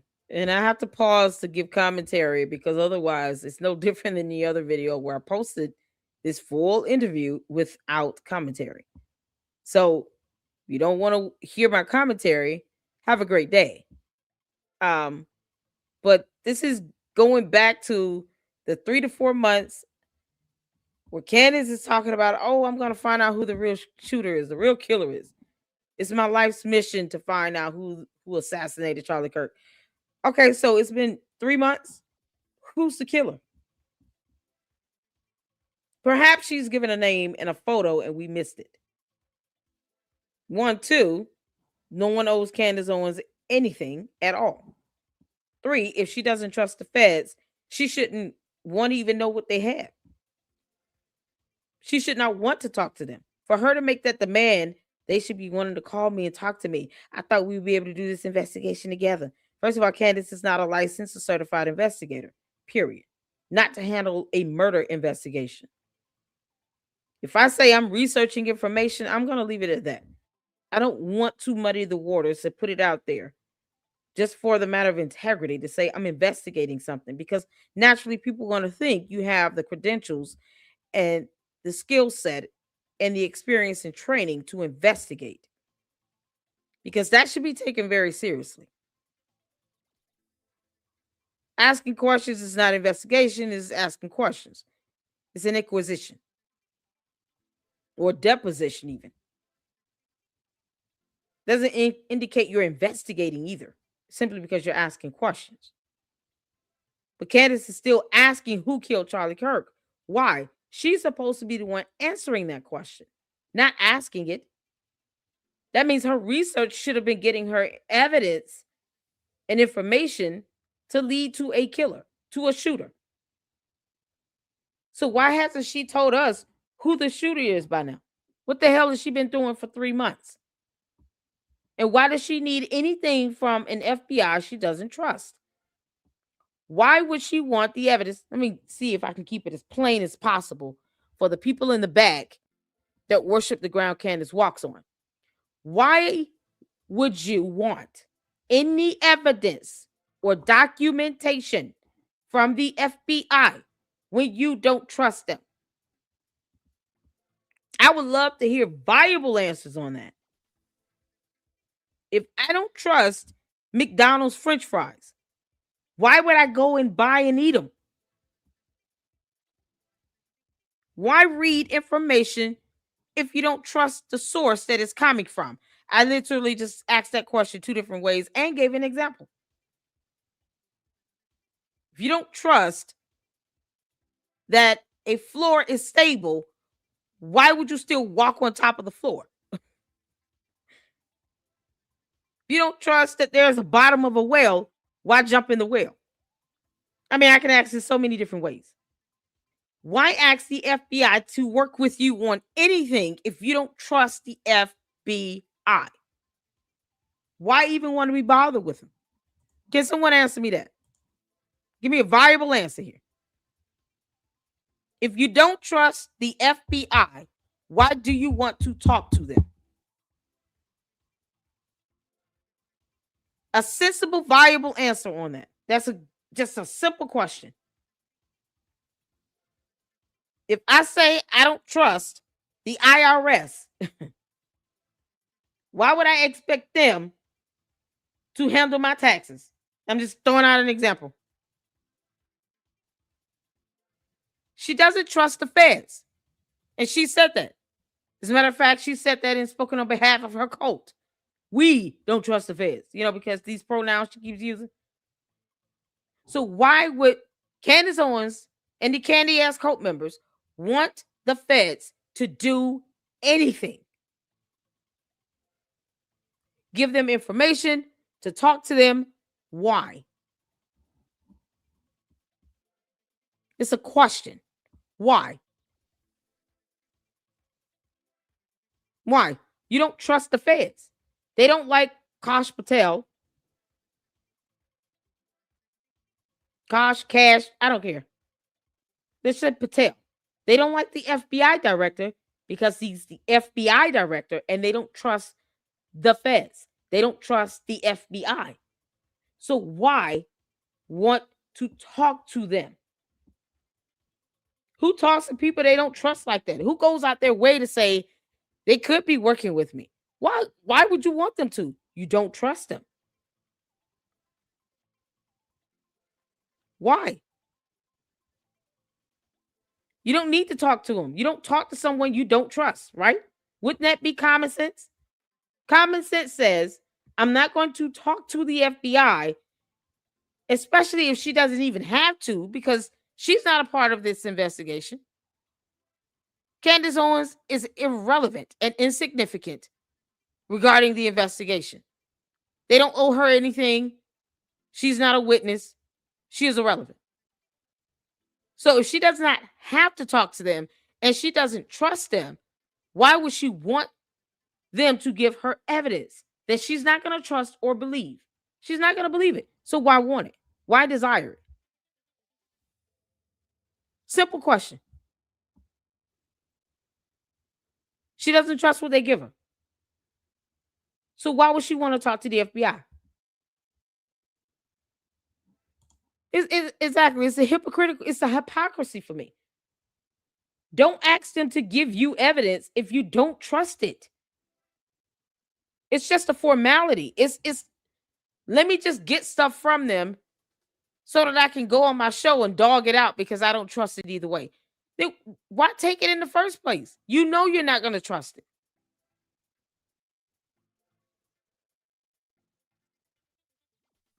It's that simple. She doesn't need to talk to the FBI to get evidence from them. She doesn't need to do any of that because she's already said, I don't trust them. I don't care about this investigation. She's already said it. Of course, the candy asses can't respond to that because, it's too much like admitting, you know what, that makes no sense. She shouldn't even want to be bothered with them. She should want to do her own thing. At this point, she should be telling us who the killer is, right? Because that's what she's been doing with her and her unvetted tip lines. Tell us who the killer is. I told you all the candy asses come into this chat at their own peril. I don't give a damn how they feel or what they think. They come in their own peril. But logic is, they cult members don't use logic. Even the most basic, mundane questions you can ask them, I guess words are hard for them. So they will never admit it makes no sense that Candace Owens would want to reach out to the FBI or talk to them about a case that has nothing to do with her if she doesn't trust them either way. If she's not going to accept or believe anything they have to say, she would only be taking that evidence and they will never give it to her, but she would only be taking anything they tell her for content, just to mock it, because she doesn't trust it. It would only be for content and for no other reason. She wants to invoke herself in this assassination investigation, this murder trial, when she doesn't care about it.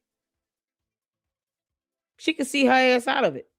She tried to force herself into a gag order, and there was never a gag order produced with her name on it. I dared the candy ass cult members to go ask their cult leader to produce this gag order she's saying she's going to violate. They weren't smart enough to do that.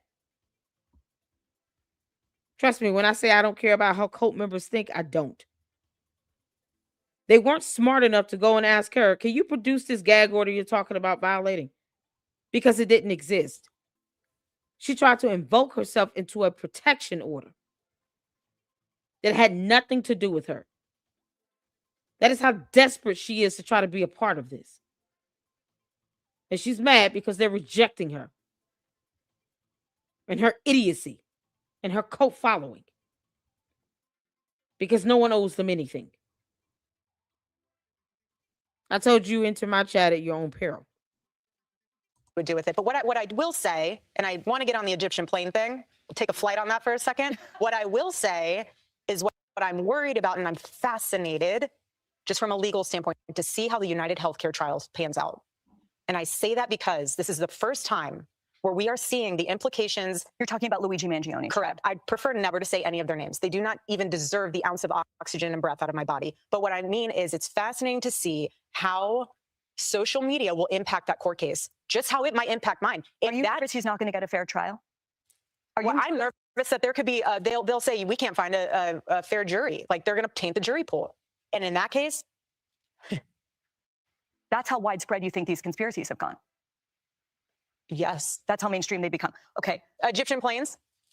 You want to talk about Egyptian planes? Okay. I was pregnant for 90% of those trips. Mind you, I've never, all those places they said I'd travel, I've never been. I mean, I've been, but I'm not within those dates that they've. But you even said you need to. No, but this is, yeah, but I do on that one.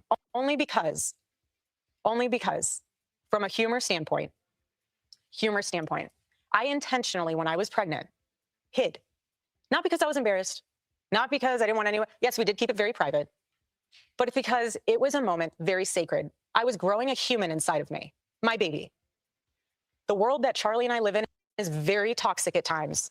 Yeah. And when you are growing a beautiful child in you, I don't want to be around it. I want to enjoy eating my In-N-Out burger and my hot fudge sundae. That's what I want to do. I'm pregnant and I have 9 months to own it. You really think I'm going to be on an Egyptian plane while I'm wanting to be with my In-N-Out burger and my chocolate milkshake? No, I'm not. So if you want to go through my flight log, go right ahead. It's very boring. You say I was here on this date. Candace, they're laughing at you in that town hall. They're laughing at you, and your cult followers. They're laughing at you about these dumb planes that did not shoot. The planes didn't shoot Charlie Kirk. Did anyone see any firepower coming out of an Egyptian plane? I know it was only one shot, and people still, want to see him talk about bullets and stuff when they don't read up about the various grains of bullets, various grains of the 30-06 bullet. If you want to know, I can post up some information in the chat on that. I have a couple supporters, Luxters that are very well educated in guns and bullets, and they can tell you about the various grains that you can purchase for a 30-06 bullet. And you still have these cult members saying they didn't say anything about the gun and the bullet. Well, you got to read the indictment. That's where reading becomes fundamental. But unless any firepower came from those Egyptian planes, why do we care about those two dumb planes? She won't even tell us who's on the planes. Then she lied and said a transponder was cut off, and then some random person sent an email saying they could see it, when you can't see that with the naked eye on the plane. We looked this information up and researched it in real time. So the fact that they're all laughing about these Egyptian planes is exactly what Candace and her dumb cult following get. It's what you get. You should be laughed at for failing to read, because you just can't make this stuff up. Some real mortal can see a transponder cut off on the plane that they're not on, they're not the pilot of, and they're not in ATC. You can't make this up. Unless the planes lowered a gun and shot Charlie Kirk, why do we care about the Egyptian planes?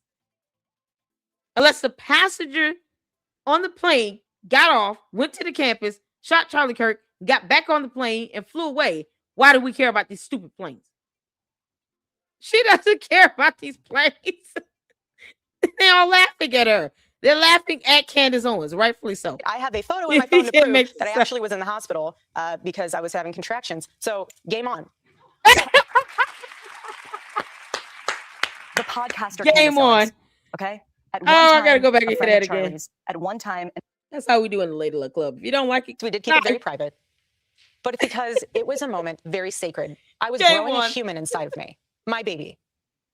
The world that Charlie and I live in is very toxic at times. Yeah. And when you Yeah, are they get growing a different. beautiful child in you, I don't want to be around it. I want to enjoy eating my In-N-Out burger and my hot fudge sundae. That's what I want to do. I'm pregnant and I have 9 months to own it. You really think I'm going to be on an Egyptian plane while I am wanting to be with my In-N-Out burger and my chocolate milkshake? No, I'm not.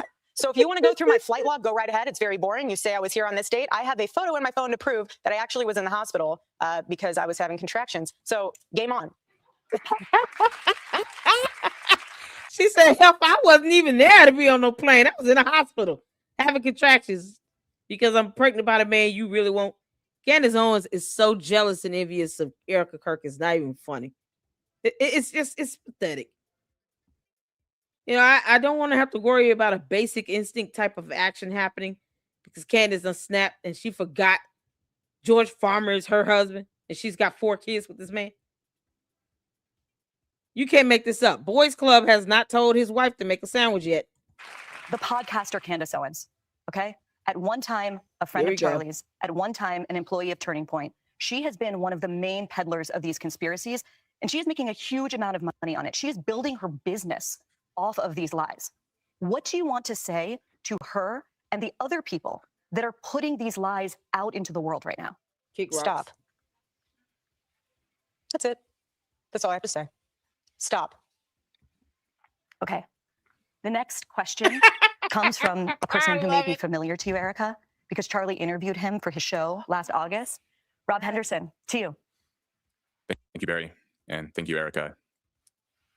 During that discussion with Charlie, neither of us knew that was going to be the last long-form interview he would ever conduct because his life was cut short by the actions of a very disturbed young man.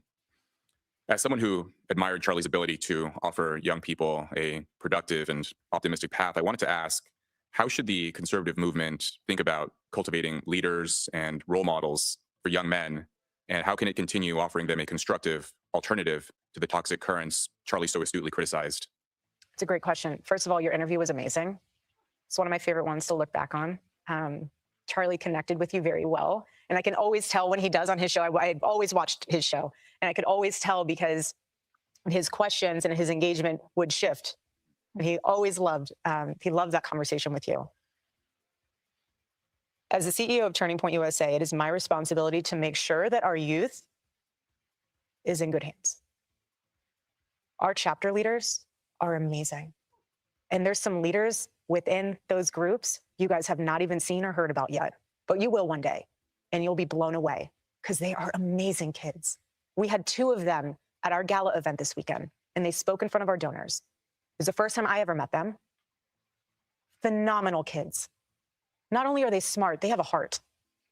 Not only do they have a heart, they can understand and see the Gen Z landscape in a way that we can't. And from a peer-to-peer communication level, they're phenomenal. So I personally, having a front row seat to the rising generation, the courageous generation, they're amazing. Yes, there are bad apples. Millennials, we got them too. So do the baby boomers. So does Gen X. No one's escaping the bad apples. It's just the batch. But it is our responsibility, my responsibility, our team's responsibility to make sure that our chapters are cultivating those leaders. So when they leave high school and they decide not to go to college, they're in the workforce, being incredible people and incredible leaders. They might not be influencers. Not everyone's meant to. Everyone plays a very specific role. But there'll be someone and something very important, and they'll plant seeds. And that's all you have to do is plant the seed. And then let truth grow from there. But thank you again for the time that you spent with my husband on that final conversation. It meant a lot to him. It means a lot to me. So let me ask you all this, because this has to be asked. Put a 1 in the chat if you believe that the CEO is responsible for what happens with the company. I got to start simple because I'm going to ask another question after this. 1 in the chat if you believe that the CEO is responsible for whatever happens with the company. The ultimate responsibility falls upon the CEO. Put a 1 in the chat if you believe that. Put a 2 in the chat if you don't believe that the CEO is responsible for whatever happens with the company. 1 or 2. Don't have to give a long soliloquy and none of that. 1 or 2. 1 in the chat. You believe that the CEO is responsible for what happens with their company. Well, let's go with the CEO of Turning Point. Put a 1 in the chat if you believe that the CEO of Turning Point is responsible for what happens with Turning Point.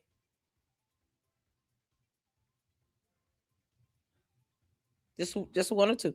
1 or 2. 1 or 2. 1 or 2. If you say 2, if you say I don't believe that the CEO is responsible for whatever happens with their company, that's fine. Just put a 1 or 2.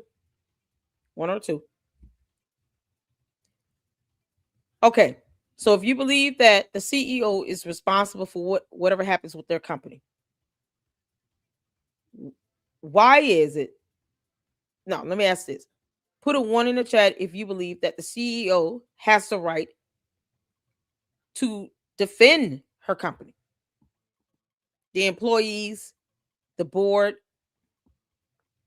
If they're responsible for whatever happens with the company, put a 1 in the chat if you believe that they have the right to defend their company, protect their company, protect their employees, protect their donors.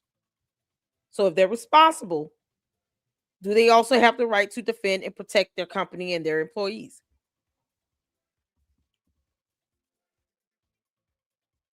We're not saying if they did anything right or wrong, just if they have the right to protect and defend their company. We're keeping it simple. 1 in the chat if you believe they have the right to protect and defend their company. Okay. So why would Candace get upset that the CEO of Turning Point USA will come out and say, this is my family, this is my company, these are my people, please stop? If she has the right to, if she's responsible for whatever happens, and she has the right to defend and protect Turning Point USA, then why is, and I'm anyone getting upset when she says, this is my family, my company, my employees here, please stop? Why not just leave them alone? You don't like what they're doing? You don't like Erika Kirk? She's still the CEO. She's responsible for what happens. She has the right to defend and protect. If you don't like what she's doing, for whatever reason, why not just leave her alone?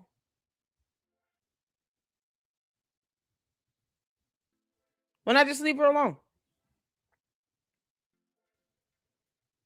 Why not just leave her alone? You don't have to live with her. You don't have to pay her bills. You don't have to pay her staff. Just leave her alone. Leave her alone. Why be bothered with it? Why dog her out? Just leave her alone, right? she's responsible for whatever happens. So if the IRS decides they want to look into the finances of Turning Point USA and its subsidiaries, her being the CEO, many of you agree, she will be responsible for whatever happens. But if someone is saying that they're under IRS investigation and that is completely false, the IRS confirms it, and you believe that she has the right to defend and protect her company against a flagrant lie that was debunked by the IRS, then why be bothered with her if you don't like her? She's doing what a CEO does. She's taking responsibility. They made sure that the tax documents were filed in time, and I'm using this as an example. She also defended and protected Turning Point when people were lying and saying they were under IRS investigation, when the IRS came out and said, no, there's no investigation. Plus, there would be documents made available to the public. Not everything, but at least an actual investigation and inquiry would be available to the public. So, if she has the right to defend and protect because she's responsible for what occurs, then why keep attacking her with something like that that has been debunked? They're still hiding something. What is it? What does it matter to you? Is Turning Point USA paying your bills? Like, I don't get the attacks. She's taking responsibility. She has the right to defend and protect. Why get upset when she does that? Why get upset when she does that? If you don't like her, you don't like Turning Point, why is she still getting death threats like this? Kidnapping threats for her and her children? Why not just leave her alone? Can any of the Candy Ass cult members go ask Candace that? Can you ask her why are you bothering with Erika Kirk and Turning Point? If your only motive here was to investigate or research or whatever the assassination of Charlie Kirk, why are you talking about anything and everything else except telling us who the shooter is? I'm just trying to figure out why can't Candace Owens, she said her life's mission is to find out who assassinated Charlie Kirk. We still don't have a name or a photo. Why can't she just focus on that? Why does she have to go after all these people at Turning Point, Erika Kirk? Why even be bothered with that? She has no evidence to prove that any of them shot him. None. So why be bothered with them? Leave them alone. Why harass them? Why allow them to fill your mind at any point in the 24 hours of the day? Just leave them alone. Candace should be telling us who the alternative shooter is, right? She doesn't believe it's Tyler Robinson. Then Candace Owens, tell us who the shooter is. That does not have to involve Erika Kirk because you have no evidence to prove she did it. You have no evidence to prove that anyone else at Turning Point did it. Tell us who pulled the trigger on the gun. That's it. That's all she said she was going to do. And that's all people are asking her to do, I guess, or expecting her to do based on what she said she would do. Not sit here and lambast Turning Point and Erika Kirk. Leave them alone and tell us who the shooter is. Hit the like button. Be able to have that to show my babies one day. Thank you, Rob. Coming up, should women focus on their careers or building their families? We'll ask Erika Kirk what she believes as a mom and now as a CEO.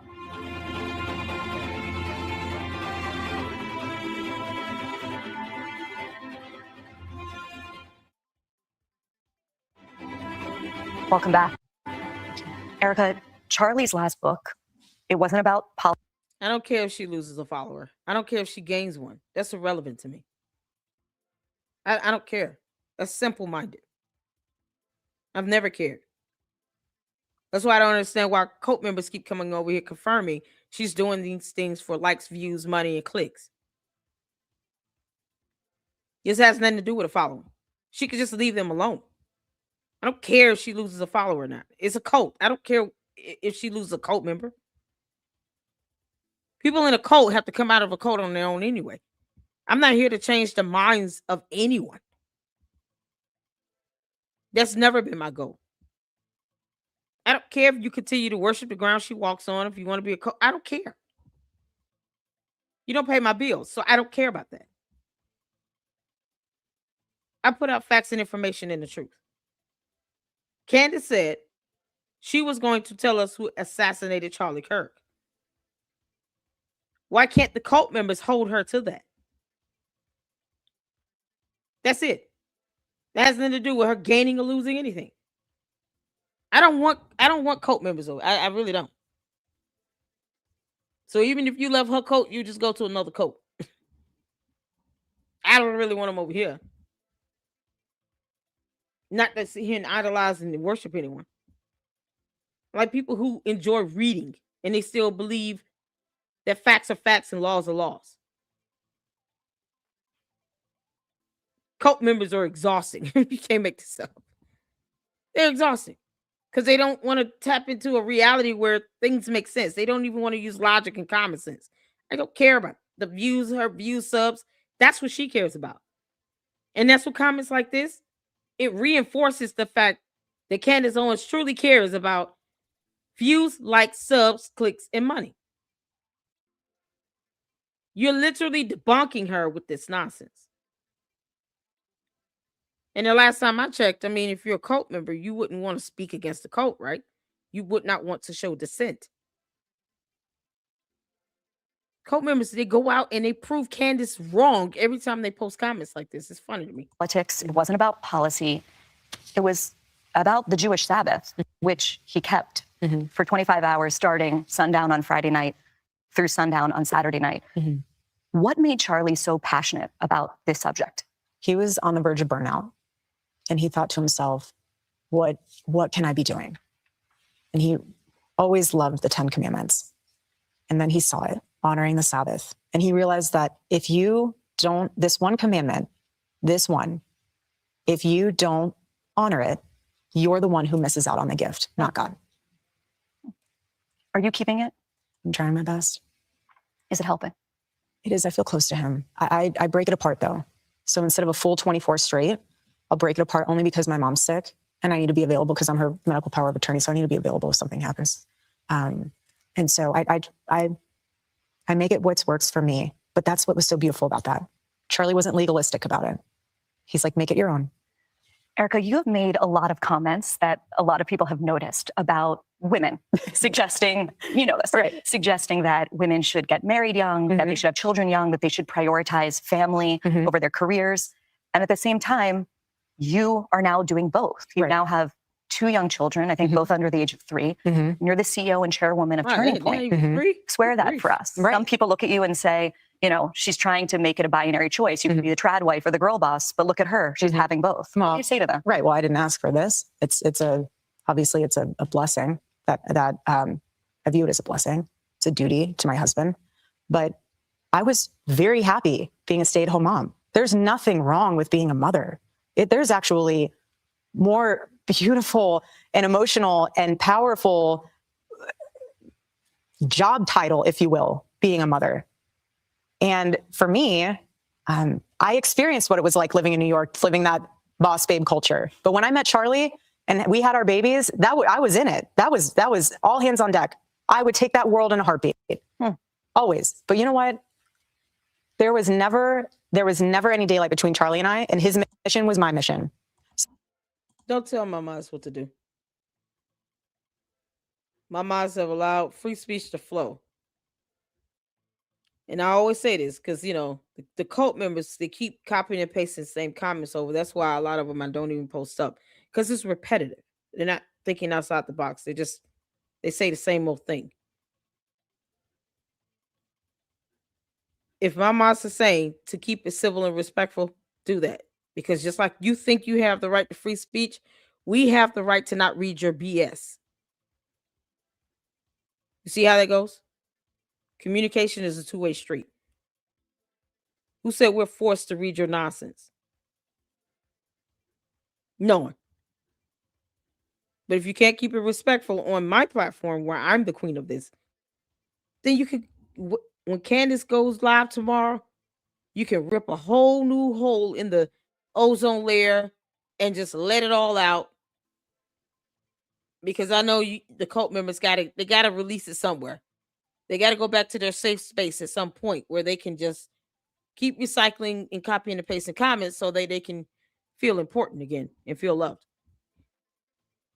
So I understand that she hasn't been online for 2 or 3 days and you guys are just having this Candace Owens withdrawal. Your cult leader has not spoken to you and given you marching orders in a few days. It's okay.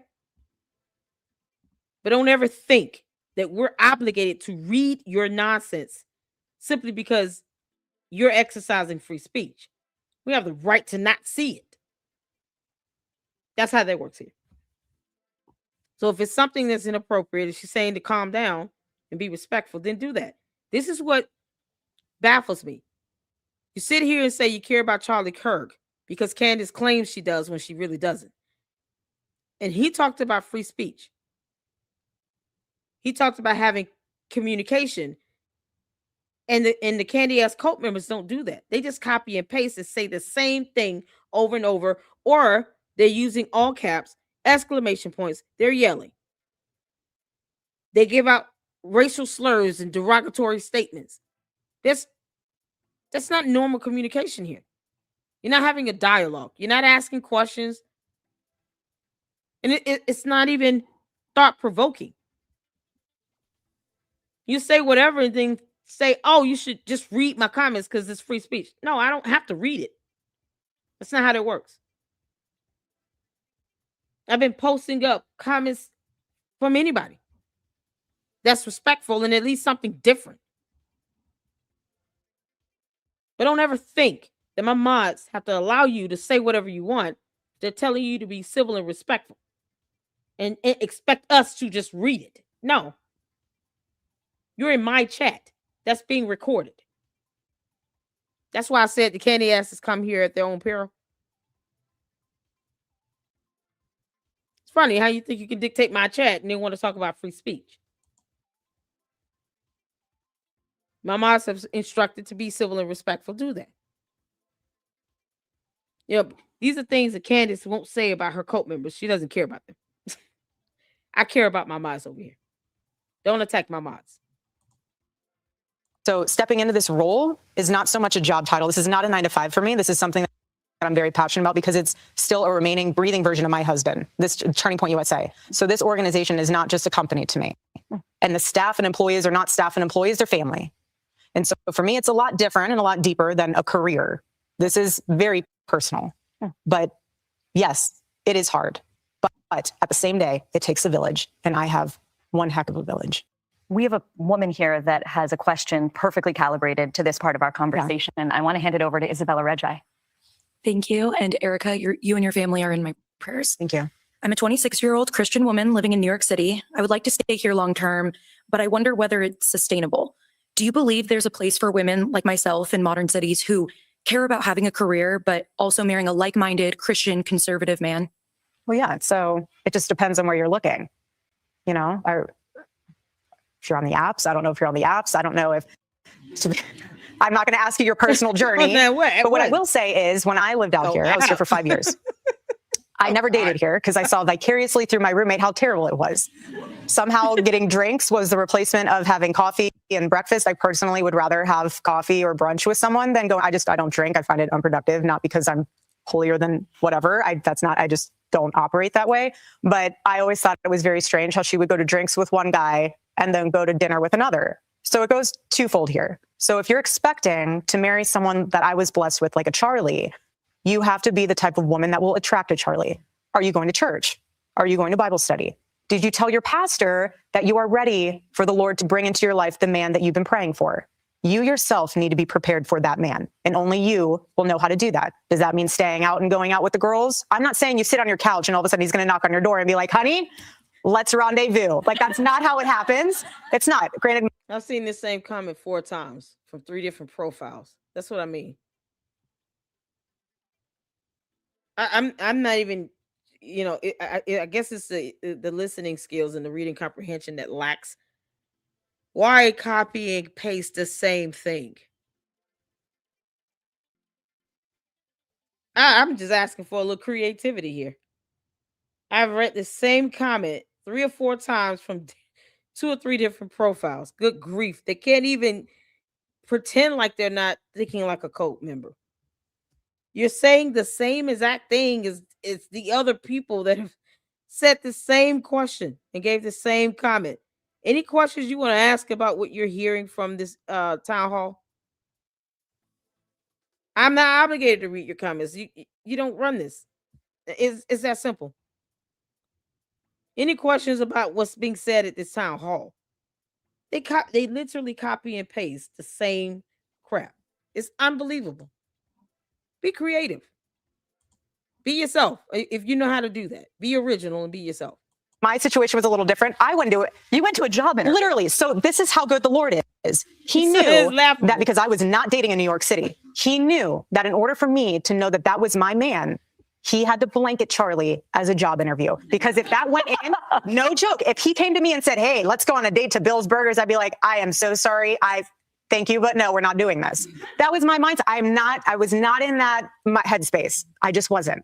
But God will work in incredible ways when you surrender the pen for him to write your love story. And when you know that, look, if I remain in the jet stream of God's will, he will provide for me in ways I cannot even imagine. And that is my prayer for you. My prayer for you is to remain open and to remain prayerful and to let people around you know, old school style, I'm ready and I'm looking to get married and having a family. You can always have your career. Being able to have a family truly is a very limited, short window. You can start your career. If you have people and it's amazing business, have other people run it. You can still manage it. You can still pour into it, but you have your babies. And then once your babies are grown and the nest is empty, go back to your career. There's nothing wrong with that. If you don't have a career, you have your babies, the Lord's going to inspire something inside of you that you're like, you know what? There's a problem. I have a solution. How many baby companies have been born out of moms? You know, like the little carrier seat or a stroller. Or We live for that carrier. Right. 100%. I'm not trying to plug them for like something. So I'm just trying not to even say the name, but you understand my sentiment is that there's something really special and beautiful about making sure that you are the woman that your future husband deserves and vice versa. Do not settle. Thank you. Thanks, Isabella. Okay, well, she said that you should start your family first. So here's my disagreement with that. You should start a family when you're ready, when you have yourself stable and situated. There's nothing wrong with having a family young. You just need to be mature enough to handle it. The problem is you got people out here that's running out having kids and they can't even afford them. They don't even make enough money to take care of themselves. And then they bring children into the situation. And then it's just a struggle. And then whatever they were wanting to do or trying to do, now they can't do because they just have to focus on working and making money just to stay above water and pay bills. So there is a downfall to when you're rushing into something too fast and too quick. And I understand what Erika Kirk is saying about, okay, you want to have kids when you're still able to have them and run around, play with them, physically be able to give birth where it's not when it's not a drain on your body. But the thing is that everybody doesn't marry someone that's got, a whole company going and making a lot of money.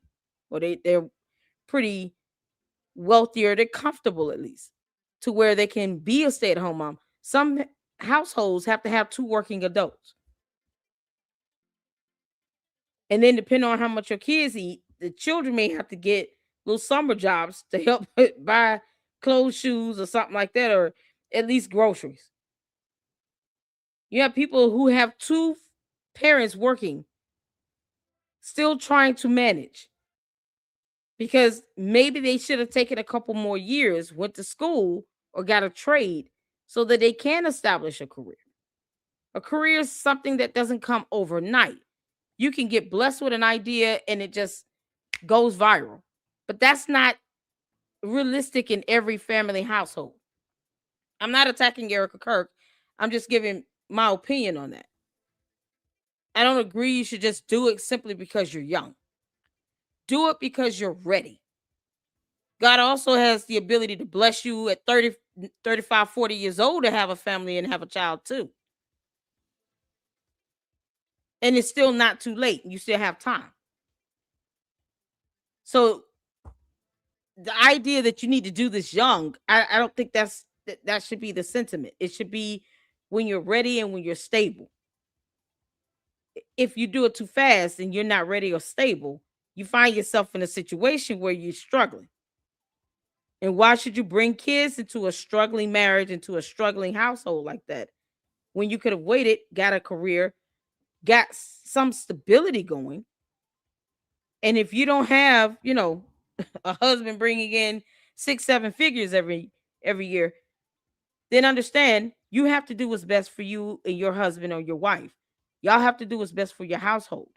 So if both people have to have jobs, you're going to have to get yourself stable first. Don't bring kids into a situation where you're going to be more frustrated if you miss time off work because you got to take them to the doctor's office or you got to go to that PTA meeting. Because that's the time and attention and energy it takes to raise kids. You got to take time. You're not going to get any sleep. For those who have not had kids yet, understand when you have children, you will not get a full 8 hours of sleep anymore. Be prepared to lose a lot of sleep. You're going to lose a lot of sleep. Even before the baby's born, you're going to lose a lot of sleep. Every pregnancy is different. Every birth is different. Every child is different. So don't have kids until you are ready to have kids. Even if you're married, you're young, you're energetic, and you're doing well financially, make sure you have at least 3 to 6 months of money saved up for mortgage. Have a nest egg. Have those things in place. It's better to be safe than to be sorry. Please do not bring kids into a marriage, into a household, into a relationship, and you're not stable yourself. Don't do that. That is the worst thing you can do to that child. And then you won't have time for them because you're too busy working anyway. Don't do it unless you're ready and you're stable. That is wisdom. I understand what she's saying, but her situation is different. I think we can all agree to that. Her situation is very different. So just keep that in mind. If you don't have kids, don't rush it if you're not ready. Up next, the emotional moment that Erika Kirk forgave her husband's alleged murderer. Stay with us.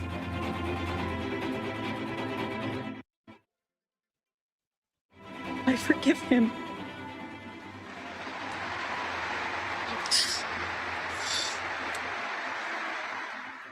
I forgive him because it was what Christ did and is what Charlie would do. Erika, that moment that we just watched was unforgettable. I was one of millions of people across the world that watched you get up on that stage and forgive the man who murdered your husband. And I think a lot of people looked at it and thought, this is incomprehensible. It's almost baffling. And I want you to speak to those who are unable to understand, really, that act of grace. How is it possible that you can forgive the person that murdered your husband? I'm not forgetting what he did. I'm not condoning what he did. What he did proud is of sick it, and too. evil. So sick and evil. What I am doing is releasing myself from the enemy's hands, where he could have a foothold in me, and he could be able to just, like I said earlier, you have a choice. Am I going to take that moment? And I will never say anything I don't mean. I really prayed on that moment. That was a game time decision. I'll never say what I don't mean. But am I going to take that moment to say, rally the troops, burn the city down, march in the streets? Or am I going to take that moment and unleash something like we talked about, even greater, more powerful, and say, it's a revival? And let that unleash and let the Lord use it in ways that no one else could have ever imagined. If you were to meet the man I won't name him again, accused of murdering your husband, do you know what you would say to him? Nothing. You would say nothing. I have nothing to say to you. Nothing. Is there a difference, Erika, between forgiving someone in a religious and spiritual sense, but also wanting justice for them here on earth? No, of course. But we serve a just God. And I rest easy in knowing that. He's sovereign, but he's just. And so let the Lord handle that. I want to bring in our final audience question for tonight. I want to turn it over to Joe Lavoie. Hi, thank you. Your faith in this process has been inspiring, and that inspires this question. How are you able to trust God amidst unfair and immense suffering? One of my favorite books in the Bible is the book of Job. And what's so powerful about that book is that you read it and you go along and you say, how could bad things happen to good people? But what happens at the end of that book? God does restore. He does, even more so than Job had prior. But when did that happen? It happened when Job prayed for his friends. Even though they were against him, even though there was all this drama, he prayed for his friends. You can call them enemies. That's not saying, oh, Lord, my enemy is like, no. There's boldness in being able to say, Lord, do what only you can do. And the Lord restored what Job had lost. That's how. We'll be right back.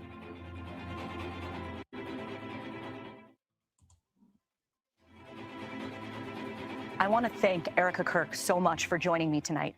And I also want to thank our audience for participating in this town hall. CBS News is going to have many more conversations like this in the weeks and months ahead. So stay tuned. More town halls, more debates, more talking about the things that matter. I'm Barry Weiss here in New York. Good night. Ooh, that was it.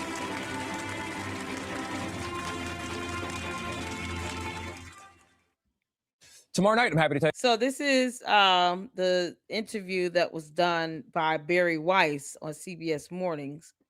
I believe before the town hall. I haven't seen this yet, so we'll get into this. But so far, what do you all think about the town hall? I think the idea of a town hall is a good old fashioned way to have some of these political and public figures come out and engage with people and be able to answer questions. And whether you agree with everything or not is irrelevant. I wasn't disagreeing with Erika Kirk. I had my first son at 26. So, that's that. But I speak from experience when I say what I say. I wish I was a lot more prepared financially when I had my son at 26. But I still graduated from college, master's degree. I have a career. I mean, I'm blessed to have 2 channels as a content creator, independent, journalist. So I'm not saying that to say I'm disagreeing with her. I'm just saying that it is a matter of realism that goes into it. Because what if you meet someone or you marry someone that's not bringing in that high level income and you both have to work? So you have to ensure that when you do start having a family, you use wisdom when you do that. And I say that out of experience. Use wisdom. Bottom line. I got sick with my first pregnancy. I couldn't work. So that brought 2 incomes coming in the household from my husband at the time and I down to 1. And we weren't really prepared for that. I didn't know how my pregnancy was going to go. So when you're thinking about having a family, just think about all the aspects that goes with it. The pregnancies, some women get sick. I was so sick to the point where I couldn't work. I had hyperemesis gravidum.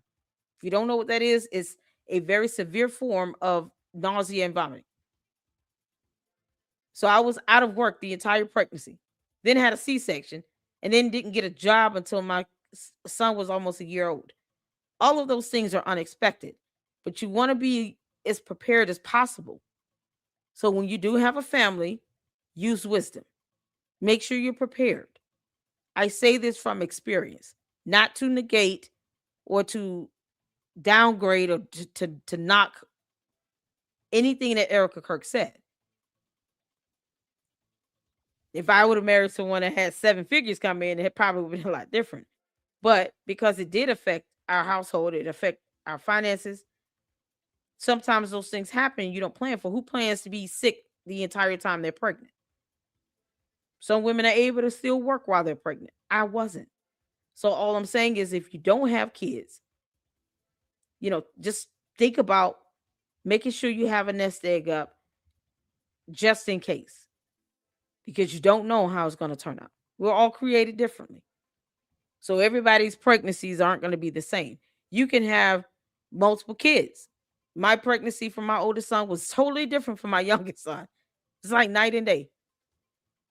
With him, I was able to work up to 8 months until the company closed, but wasn't sick at all. So just prepare for that and use wisdom. And it's sometimes good to draw that wisdom and listen to other experiences so that you're not limited in your thinking on how this is going to go when you start having kids. That's all I'm saying. And I have 2 beautiful boys that I love dearly. Both pregnancies were extraordinarily different. And I had kids starting at 26. I wish I would have waited a little bit longer. Some people want to start before that, but it's okay. And it turns out okay. All I'm saying is be prepared if you haven't. That's all. That's just my wisdom from my experience that I impart. So let's get to this. Like I said, I don't know what they discussed here, but we're going to get to this, and then we're going to get to Nick Brooks. CBS News airs the first in a series of town halls and debates with public figures, starting with Erika Kirk. She, of course, is the widow of conservative activist Charlie Kirk, who was shot dead, assassinated just over 3 months ago. She has since taken over as CEO and chairwoman of his political youth organization, Turning Point USA. Charlie Kirk's final book, which was already in process, Stop in the Name of God, was published this week and is a runaway bestseller. They cannot keep it in stock. The town hall was recorded this week in front of an invited audience of young Christians, prominent religious leaders, and victims of political violence. Here's an exclusive clip. I will never agree with political violence. My husband is a victim of it. I'm a victim of it. So this interview. But what I'm trying to say here is that we can blame everyone else. We have to look in the mirror. When you become a father, when you become a mother, how are you raising your kids? Are you taking responsibility, or are you giving them a device and saying, go down that rabbit hole? I'm trying to go to Pilates class. You can just sit in the corner and look at your iPad or look at your phone and go down that rabbit hole and see what you can learn from that instead of being a parent. So my call to action from that is, parents, step up. Do you want your kid to be a thought leader or an assassin? That's where we're at. Do you think our political leaders have a responsibility to turn the temperature down right now? Well, I think everyone has a responsibility to do that, and I'm doing my part. I'm not in control of other people. Incredible poise there. The town hall was moderated by CBS News editor-in-chief Barry Weiss, who joins us now. Barry, welcome to CBS Mornings. Thanks for having me. Really honored to be here. The idea of the town halls, I know, is that in America there are tough conversations, and people often don't feel they can have them because they can't speak openly about certain topics and ideas. How does Erika Kirk fit into that town hall idea? Why'd you invite her to be first? First of all, because she is now, as you just heard, the CEO and chairwoman of the most important conservative organization in the country. What Charlie Kirk built, agree with it, disagree with it, with Turning Point USA, is a powerhouse of an organization, and it will have so much to say and influence over the direction of the right, especially after Trump, whatever comes next. The other reason is that I think Erika Kirk is a victim of what could be a very, very disturbing version of America. In other words, her husband was speaking on a college campus. Whether you agreed with him or not, he was practicing the most fundamental of American rights. He was trying to persuade people with words, and then he got a bullet to his neck as he was speaking to someone that disagreed with him, someone, by the way, who was in the audience that night. In the days and weeks that followed, the number of people in this country, and not just lunatics on the internet hiding behind anonymous accounts, but prominent people Yes, exactly. justified his death. I love how she put that. Lunatics hiding behind a keyboard. Oh my God. That's exactly what they are. Number of people in this country, not just, lunatics on the internet hiding behind anonymous accounts. Oh man. Such true words never been spoken. Justified his death. with the idea that words are violence rather than violence being violence, I think signifies something quite alarming. The idea that he somehow had it coming because people disagreed with him. The second thing is that he was murdered 3 months ago. If you go on the internet, and frankly, it is leapt beyond the internet now into real life, and you talk to many seemingly sane people, they do not believe that the 22-year-old named Tyler Robinson that has been arrested and charged with his murder is the actual murderer. Who did they think? You know what's so crazy? His parents turned him in. His parents turned him in. Erika Kirk, she just said in this clip that the parents should, raise the child up and teach them to have these morals and values to where you can have free speech and exchange ideas without it becoming something you're angry over someone else's words. So you're going to risk spending life in prison to possibly getting the death penalty over. Words that you can't control. Words we don't have to read either. But somehow incites people to get upset. And yet, these same people who sit here and talk about, oh, Charlie deserves so much better. We want to find out who his assassin is. Then they go out and they attack Erika Kirk and TPUSA for doing the same thing, expressing their free speech. That it's unbelievable. So his parents turned him in. Yep. He admitted to it. He hasn't given a plea yet. I don't know why, but he admitted to it. There's an affidavit. It's just the hypocrisy is unbelievable. Yeah. They believe any number of theories. They believe that Erika Kirk was his Mossad handler and that he was killed by a foreign government. They believe that she was tracked by Egyptian planes. They believe that the rings on her hand are signs of Illuminati. The theories themselves are absurd. What matters is that because she speaks... I thought the Illuminati was a pyramid. About this in the interview. The brain rot that social media is allowing to spread, the way that it is detaching us from humanity, from our ability to talk to one another and our ability to discern the truth from just out and out lies is something that is incredibly important as a theme, I think. That's what's so she was able to speak to both of those things in a way that's incredibly compelling. The last thing I want to add, all of us and everyone watching will remember the moment that she got up on stage at his memorial and stood in front of that audience and said, I forgive the man. That was my question, Barry. I was very struck by that in the moment that she did it. I always marvel at anybody who can do that when someone has blown up your life the way that this man apparently has done, the man who's accused in the case. I know you asked her about it. How did she say she was able to do that? Well, she is a deeply religious Christian, and that's a theme that came across quite powerfully in the conversation. I'm not Christian, but bearing witness to something that in her is clearly very deeply held and sincere was quite powerful and powerful for everyone in the audience. I think the thing that was baffling for many of us that watched that, I mean, I remember watching it and thinking, I can't understand this. What does this mean? She was able to explain the distinction between forgiveness as a personal choice to almost let go of something, to not let it be this anvil around her, and forgiveness in the mode of her faith, and to make a distinction between that and her desire for justice, which is quite different. It doesn't mean that she forgives it doesn't mean that she does not want this alleged murderer to be held accountable. And I think that's the really, really important distinction. So Barry, when I introduced you to the audience, you said something that was incredibly powerful. You said we have to get to a place in this country where we can have discussions with people we vehemently disagree with. Charlie Kirk was controversial in his life. Some of his critics called his organization racist, xenophobic, sexist, homophobic, which you asked Erika about. And I want to play a little bit of that exchange for our viewers. One of the things that has happened over the 3 months since Charlie was murdered is that people have gone through the thousands, maybe tens of thousands of hours of words he produced. He said more in 31 years than most people will say in a lifetime. Yes. And I want to read a few that have captured the most attention, especially on the political left, okay? Yeah. Some gun deaths were, quote, unfortunately worth it to preserve the Second Amendment, he said. Acknowledging that he wishes he didn't feel this way, he said, I'm sorry, if I see a black pilot, I'm going to be like, boy, I hope he's qualified. He said the Civil Rights Act of 1964 was a mistake. Now, I realize that all of those quotes come from longer conversations that he had on his show. Correct. But he did say those things. And Charlie is being memorialized by many people as a person who promoted civil discourse, as a person who said, come to the front of the line, let's have a civil conversation. How do you square that with the statements I just read?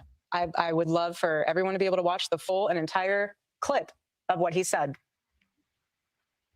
Charlie didn't care what skin color you were. He didn't care what religion you were. He loved excellence. He loved knowing that people, his favorite word was earn. He loved knowing that people worked hard to earn what they got. He worked so hard to build Turning Point USA.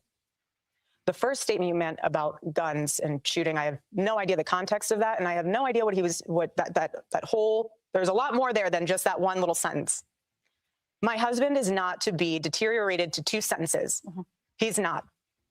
He is a thought leader, and he was brilliant of a man. So that's fine if you want to take words out of his mouth or out of context without the whole thing in perspective. So when Erika Kirk says her husband was a thought leader and brilliant, the Candace cult followers are saying, oh, she's being fake. When Candace Owens says he was a thought leader and brilliant, yes, he was. That was so true. They're using the same words. They're literally describing the same person and using the same descriptive terms. Why is it that it is true from one person and not true from the other? If they're referring to the same person and they're both saying that he was thoughtful and brilliant, how is it fake when one says it and the other says it is genuine? But they're describing the same person. They're both talking about Charlie Kirk. You know, the hypocrisy is so staggering to me.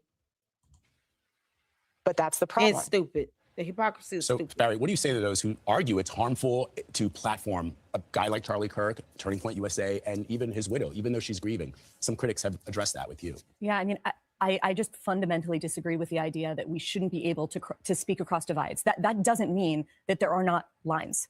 The question, of course, is whether or not Charlie Kirk crossed those lines. And in my view, you hear me quote many of the controversial things he said. Needless to say, there are many things Charlie Kirk said in his life that I vehemently disagree with. But to me, that's not the point.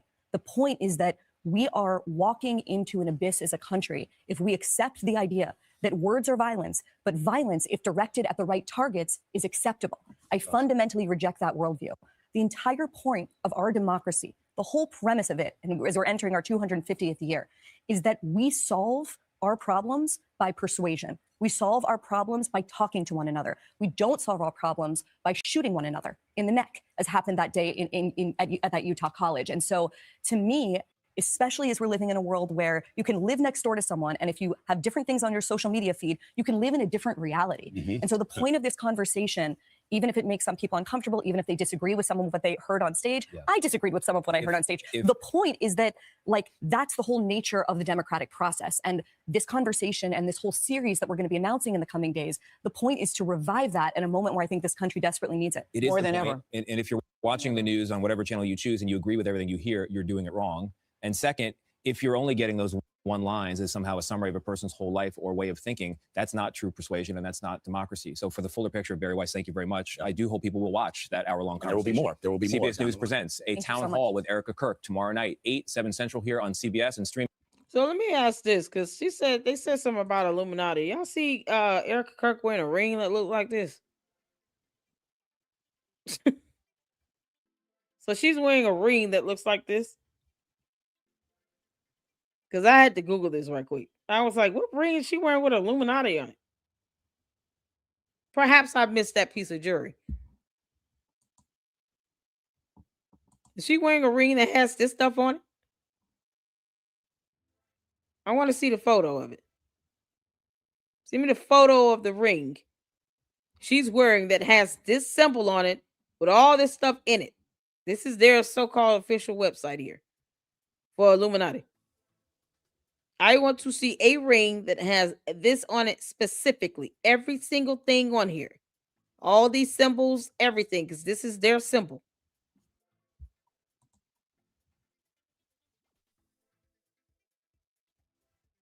I'm just saying. Send me a photo with that. Because this is the sign of the Illuminati. Her wearing a ring that has her initials or the kid's initial on it. How did it become this sign here? You see an M in the middle? Oh, God. I don't even see M on the symbol here. The letter M on the symbol. I mean, we're pointing out alphabets here. Oh, okay. There's a cursive M, but it's real small. The M is in the middle, right? Send me a photo of the ring if you see it. If this is it. Because we like evidence. We like proof. Email me the photo of her rings with this symbol on the ring. That stands for Illuminati. Because people say these things and they probably don't even know what the symbol is or what it pertains. So if you've seen a ring on Erika Kirk's finger that looks just like this, send me the photo.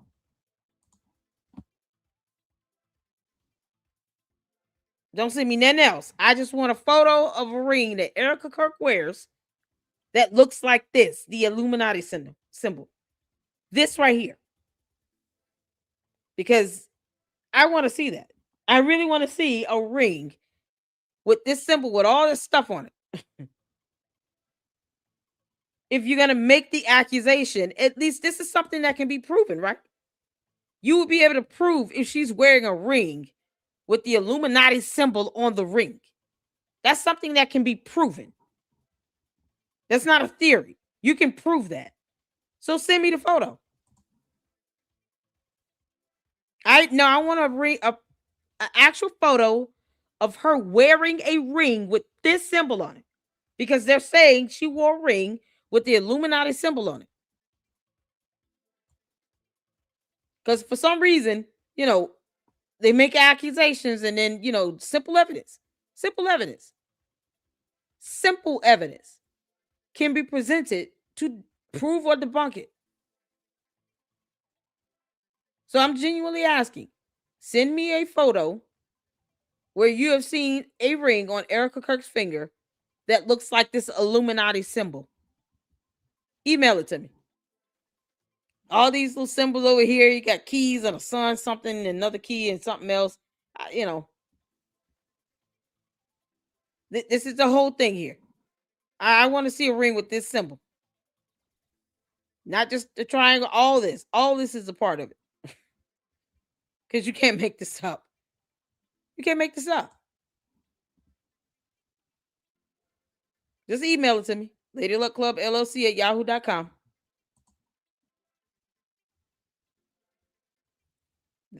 They're saying that there's a ring Erika Kirk wears.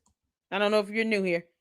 They're saying that Erika Kirk is wearing a ring that has the Illuminati symbol on it. This symbol here. I'm asking for evidence of that. Because I'm getting several people saying, no, she's never worn a ring with all of this on it. But there are people that are claiming that she has worn a ring that has the Illuminati symbols on it. Well, that's something that can be researched. So I'm simply asking for a photo of a ring Erika Kirk is wearing in that town hall meeting, the town hall interview, where it has this symbol on it. This is the Illuminati symbol. I don't care about the fake crown. I want the picture of a ring with this symbol on it.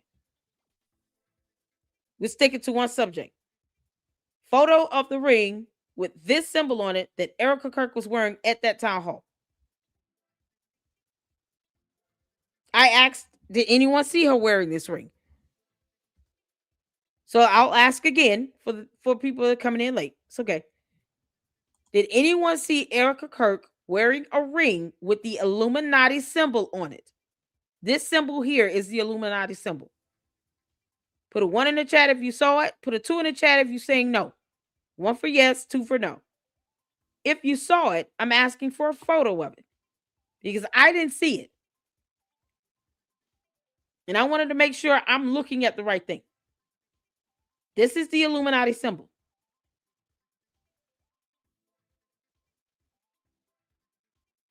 I just want evidence of this. That's it. I just want evidence. It's a yes or no. If you saw it, put a 1 and email me the photo of a ring she was wearing with this symbol on it because we're seeing what the symbol looks like. This can be Googled and researched by anybody that chooses to, use a brain today. So this is it. I'm seeing it in my chat too. People are saying she was wearing a ring with the Illuminati symbol. This is the whole symbol. So I want to see a photo of a ring with this symbol on it.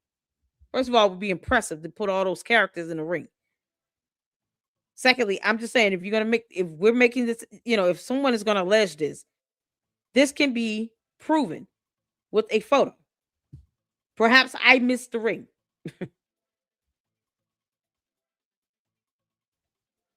That's all I'm saying. Maybe I missed the ring. You can't make this up. Candace is talking about being a Freemason, though. No one has a problem with that.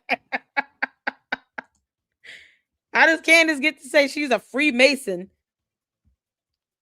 Because words don't matter to her. And she says she's a Freemason of Turning Point, or a Mason of Turning Point.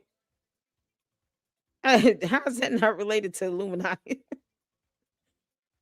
I want a photo of the ring. Good grief. I'm Nick Brooks. All right, this is Nick Brooks, you all. And he goes over the Macron versus Owens lawsuit, and losing the motion would be to dismiss would be a disaster. I love the way he, puts out his information. He's very straightforward. He's an attorney. He's a bar licensed attorney. I think this is a second video I've featured in my live, and this is how I do a lot of my research, especially regarding anything related to the lawsuits, the court documents. I listen to real attorneys. So anytime they have any information to impart, aside from me reading or researching information, looking at case law, looking at definitions and breakdowns of the law itself, I will listen to an attorney explain it, because sometimes people need to hear the explanation for it to make sense. And there are attorneys who do explain in very simple terms. They're able to break down concepts, and I appreciate them for it. Andrea Burkhart is another fantastic attorney who's also a content creator who has a Substack where all of the court documents related to the Tyler James Robinson murder trial is posted up. So if you want to read court documents, the motions, the orders, everything related to Tyler Robinson's case, then you can check out Andrea Burkhart's Substack, where all of those documents are there. You can read the stuff with your own two eyes. If you don't care about the investigation, then don't go over there. It's that simple. Don't go read something you don't care about, right? But he gives this breakdown, and I found it to be absolutely fantastic. So we're gonna check this out, and let's get to it. A California attorney. French President Emmanuel Macron and his wife Brigitte have sued Candace Owens for defamation in Delaware over her turning a debunked rumor about the First Lady's gender into a content series. The only question I care about is this: what happens to Candace if she loses the first big motion in this case? In July 2025, the Macrons filed a defamation lawsuit in Delaware Superior Court, case ID N25C-07-194, against Candace Owens LLC, and Georgetown Inc. The Macrons say that Candace Owens did not just criticize them. She told her audience that Bridget Macron is secretly a man, and tied that to claims of deception and abuse of power, and presented it as fact to millions of people. Those are concrete statements about a person's real identity and conduct, which is exactly what defamation law is built for. Here's the entire Delaware timeline you actually need. July 23rd, 2025, the Macrons file in Delaware, and Candace and her Delaware entities are served that same day. This is now a real case, not just internet beef. September 12th, 2025, Candace teams files a motion to dismiss. The Macrons respond with a first amended complaint. On October 30th, Owens' lawyers file a key motion to dismiss and to strike the first amended complaint. That's the motion the judge is looking at right now. On December 3rd, 2025, the Macrons file their opposition, and the court gives Candace until January 9th, 2026 to file her reply. There's still no hearing date and no trial date on calendar. So we're in a world where all the money and energy is going. So this is why this thing is taking so long. So whenever one side files something, the other side gets to file a response or reply to it. So now we're waiting on Candace and her 3 attorneys to file a response to the plaintiff's objection to her motion to dismiss. Don't worry, I go over the court docket in case that was confusing, but it's a lot of back and forth, back and forth, back and forth, back and forth. Into this one motion to dismiss and strike. Owens' lawyers even asked for expanded word limits for this motion practice, and the judge let them have the longer briefs. In my entire career, I've never done this. You can, but it reads like, "Judge, I need 12,000 words because I'm about to tell you a very long story," which is not how most judges want to hear from you. They don't like to read all this stuff. I'm so glad he said this because I've been saying the same thing. Why ask for a word limit when you can just say those extra words in your legal argument? And the judge let them have the longer briefs. In my entire career, I've never done this. You can, but it reads like, Judge, I need 12,000 words because I'm about to tell you a very long story, which is not how most judges want to hear from you. It screams, we're throwing the kitchen sink at this. And they have to, because the Macrons are public figures. They have to prove actual malice, that Candace knew these claims were false or seriously doubted them and pushed them anyway.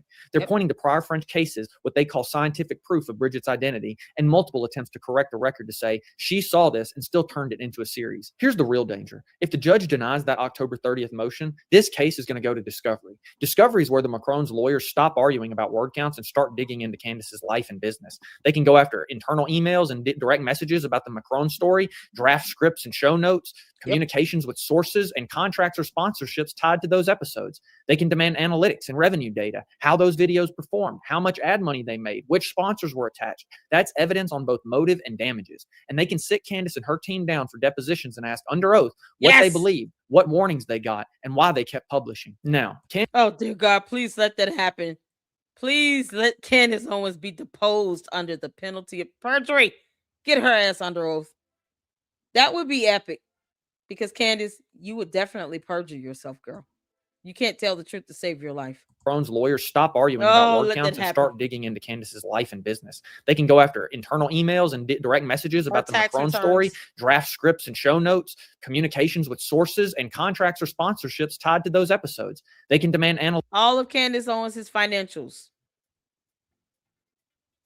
that she has, especially where she has generated revenue off of these defamatory episodes and statements, the malicious slander, her post on Twitter X, whatever money she's getting from that, yeah, they can go after all of those financials, the merch, the t-shirts, the cups, the hats. They can go after all of it. I want you all to understand, very simply, this is one of the reasons why Candace Owens is sitting here talking about any and everything except who killed Charlie Kirk and this lawsuit. All that other nonsense, the Egyptian planes and all that BS, it's a distraction from this because this is a very real part of her reality. And she knows that if Judge Rennie denies that motion to dismiss, her entire life is going to be opened up to the public because all of those court documents are going to be made available to the public, with the exception of sensitive financial data and material. They're not going to put out her social security number, stuff like that. But her tax returns are going to be put out there. And it should already be put up anyway because she has an LLC. Candace, you're not escaping anything, girl. You would think she would talk about something else that is related to America first, right? This is what happens when you focus in on a whole nother country and not your own. You dipping your business into a whole nother country. But yet Candace Owens claims to be America first, but she talks about every other country except the United States of America. Does anyone not see that level of hypocrisy? There's so many topics that can be discussed in the U.S., but she would rather talk about what's going on in France, in Australia, with her the appeal for that visa ban being denied. She lost it. She has to pay a judgment. She hasn't even focused on giving refunds for that speaking engagement in Australia. And yet and still, she's so gung-ho on trying to figure out, not even trying to figure out, she's more gung-ho on asking questions of, after 3 months, who killed Charlie Kirk? You should be telling us that, Candace. You heifer. You should be telling us that.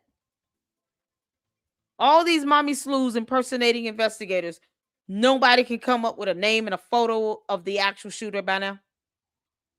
Over there in Candyland with Candace Owens and the cult members. Y'all can't produce one name and a photo of the actual shooter after 3 months of this. Don't trust the feds, but you want the feds to call you and give you information. give you evidence. Nope. All of that to distract from this lawsuit, where I hope that she gets deposed. I would love to tune into that hearing where she's under oath, forced to ask questions in a deposition. Yeah, go ahead and go to court and show your ass if you want to, Candace. Analytics and revenue data, how those videos performed, how much ad money they made, which sponsors were attached. That's Exactly. evidence on both motive and damages. And they can sit Candace and her team down for depositions and ask under oath what they believed, what warnings they got, and why they kept publishing. Now, Candace is not totally exposed. Her lawyers can object to overbroad requests, assert privilege, and get protective orders so sensitive material is kept confidential and filed under seal. But if this motion is denied, Candace does not get to say, no discovery, that's my private life. In a defamation case like this, the whole point is to figure out what she knew, how she ran the content, and how much she profited from it. So big picture, Macrones v. Owens is about whether you can turn very specific, very personal factual accusations about a public figure into recurring monetized content and then call it just commentary when they sue you. All of this too, amended complaints, big briefs, and word limit games is happening before there's even a hearing date or a trial date. That's how high the stakes are on this one motion.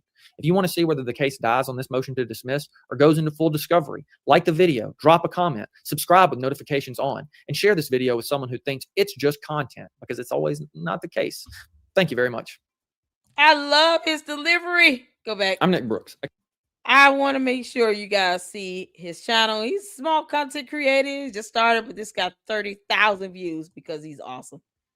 This is the second video we've played here. I'm going to drop the video link. You guys can go check this out. This is awesome. And you guys can hear. This is what Piers Morgan was trying to tell Candace Owens.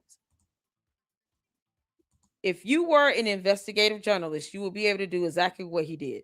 He gave both sides of the spectrum. Let me fast forward to where he says, here are the options that Candace Owens' attorneys have. So now Candace is not totally exposed. Her lawyers can object. See, he gave both sides. He put out the facts. He said what the Macrones and their attorneys are able to do and what Candace and her attorneys are able to do. They can object to certain requests for discovery. I don't think that the Macrones, personally, this is my opinion, that the Macrones attorney would ask for something that would be irrelevant to the case. But everything they ask for, both sides, even if it's coming from Candace and her attorneys, if they ask for certain discovery materials, either side has the right to object to it and to be able to provide a legal viable argument as to why they are not able or should not be required to produce certain exhibits. Does that make sense? So just because you say you want some discovery does not mean that the judge may even grant and allow that discovery to be introduced. Both sides would have the opportunity to object to requests. Certain things are just standard. Like the tax documents, the tax filings, that's just standard. Now, how long you go back, maybe going back past 3 or 4 years might be too laborious, depending on how many pages you're looking at and exactly what you're looking for. Are we looking for trends here? You're talking about going past 3 years. She just started talking about the Macrones last year, right? So why go back longer than you have to when it comes to looking at whatever revenue was generated when she was talking about this Macrones thing? So naturally, the Macrones attorney is not going to ask for financials that goes past when she started talking about it. They're going to start it when she started talking about it and when she started making money, her 8-part series and all of that. So that's a scenario where if the Macrones attorney asks, well, we want the last 3 tax filings, so Candace Owens LLC, they may not get the last 3 years. You just want the years that are relevant to where she started generating revenue talking about the Macrones. So those nuances like that, both sides will have the opportunity to object. And the judge is going to grant what is reasonable, what is not overly laborious, what would be, relevant to the case, to their claims. And then what would be permissible based on court rules and the law. So I love how he gives both sides and he remains impartial. and neutral, and he just gives the facts. That's how it's done. Candace, this is how it's done. Broad requests, assert privilege, and get protective orders so sensitive material is kept confidential and filed. See, these are things that her and her attorneys have options for, just like the Macrons and their attorneys. Very fair, neutral, impartial.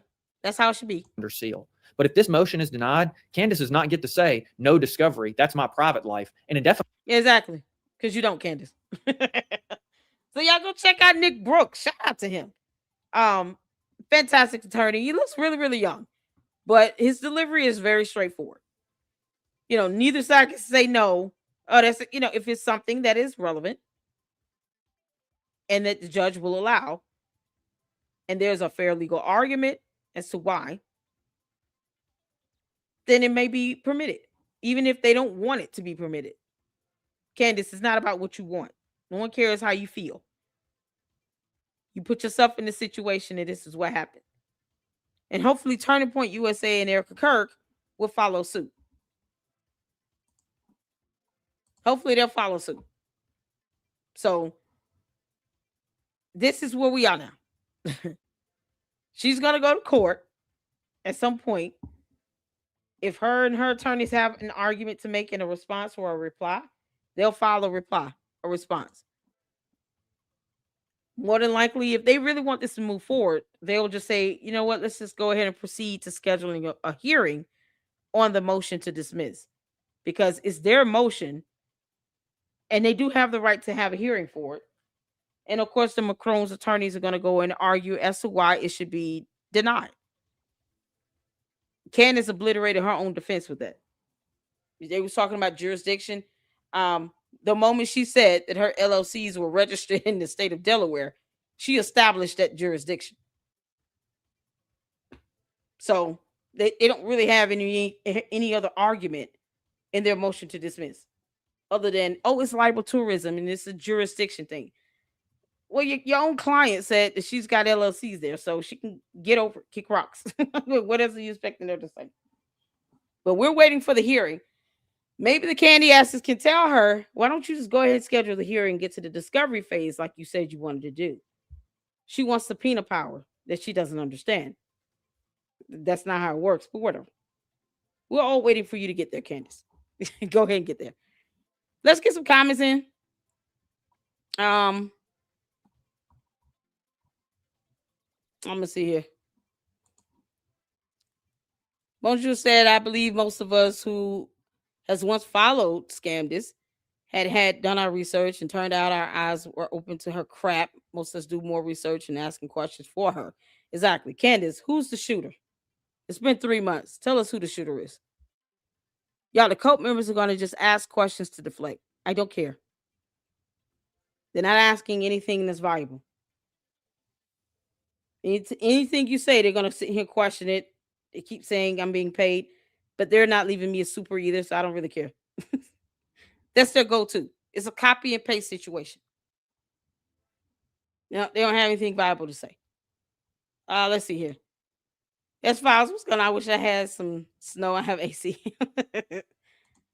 But I mean, she's not answering any of our questions. I know. Candace isn't. Candace, who's the shooter? It's been 3 months.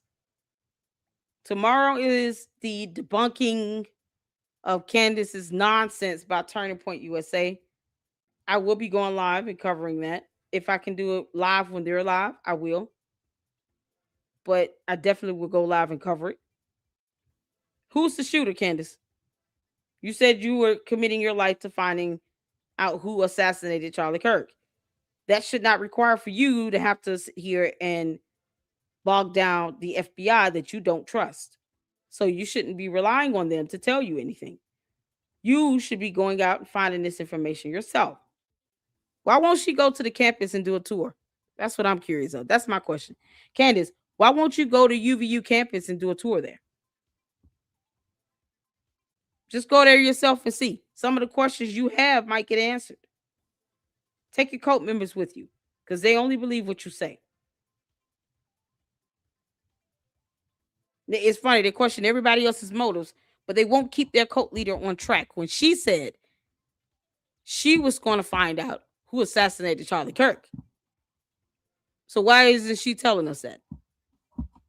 Can't make this up. Cece, what's going on? Well, I was going to switch everything over to winter, but Texas said no. Susie Q said if he has the dirt on Candace, he will get the attention. I'm not a fan of his, but sometimes he says something right. He won't go after Erika. He said things, but his target is Candace. Let's see here. It was Tyler George Floyd Robertson. You can't make this up. Ongoing, no conclusion, so they lost nothing. Candace will lose plenty for running her mouth. Yeah.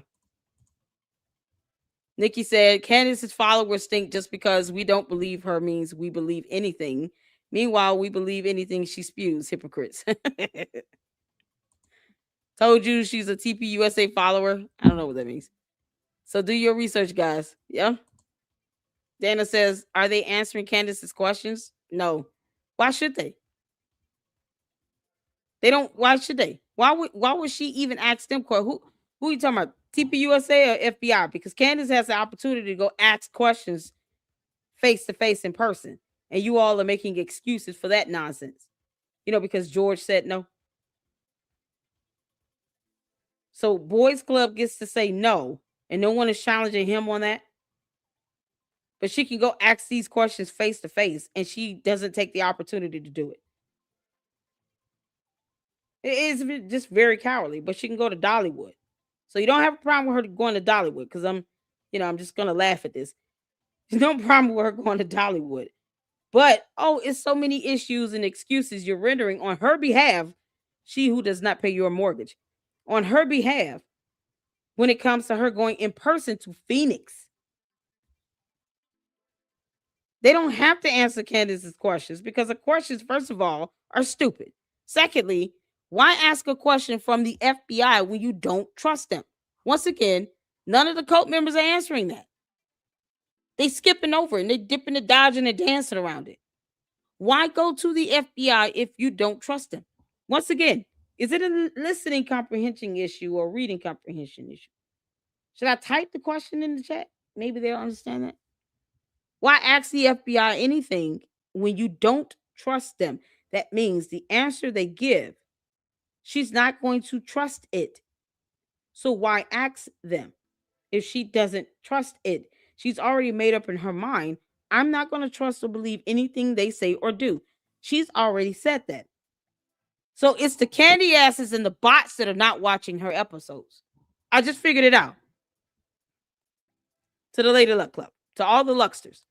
The candy ass cult members and the bots are the ones that are not listening to her episodes. Because if they were, they would have remembered her saying that at least twice. Nothing they say or do will get me to believe them. I'm not persuaded on anything they say or do. I don't care about the investigation. She said that as well. So why would she need to ask the FBI a question if she doesn't trust their answer and she's already made up in her mind they're lying to her? It's called aggravating them. You're just being annoying. I don't see the point. Don't even think about the FBI. You don't trust them. In your world, in Candyland, why does the FBI even exist? We can all ask questions as well.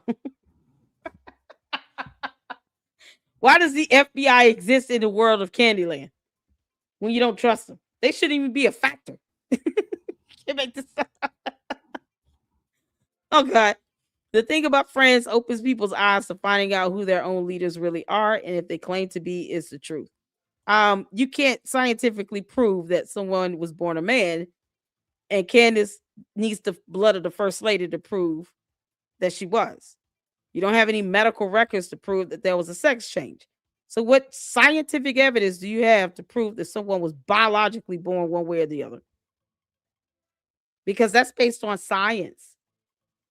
Biology, human anatomy is science. So you need scientific evidence to prove science. Thoughts and opinions are not going to fly in court.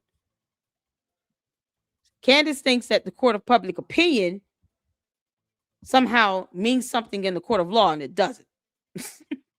She's about to F around and find out about that one. It doesn't. If she goes in and does a deposition, first of all, she's not studying any of the cult members. To the Candy ass cult followers, Candace doesn't care about any of you people. She doesn't care about anything you're saying or doing because she knows she can't go into court and be put under oath and then repeat all this nonsense that you all are saying in everybody else's chats and comment section. She's not going to be able to say that. She knows that. That's why she asked for the blood of the first lady. You know, I have my doctors fly out, take a little blood, get this done real quick. Her doctors can't get blood out of Brigitte Macron. They don't have the authority to do it. These are legal concepts that the Candy ass cult members, they leave and then they never read about this stuff. So then when they come back again, they just copy and paste in the same old thing, even though I've already said this. This is stuff they can read and research. They won't do it. They're not trying to get the facts. They're just copying and pasting. It's a hive mentality. She can't force blood out of Brigitte Macron. They are bringing scientific evidence on their own accord. It will not be required, but they're bringing it because you need science to prove something that's scientific. It's called biology. Can't make this up. Human anatomy. Whether it be through an x-ray of the pelvic or some blood work, you need scientific evidence to prove someone is born a man or a woman. That's the problem. Candace should have never purported this to be a fact, listening to all these clowns pumping her up and boosting up her ego and pride. She should have taken the time to talk to her 3 attorneys and said, you know, I want to make sure I'm not crossing into the realm of being sued. The Macrons are showing us how it's done with this lawsuit. And they have plenty of evidence to meet their burden of malice intent, Candace. So you're not getting away with that.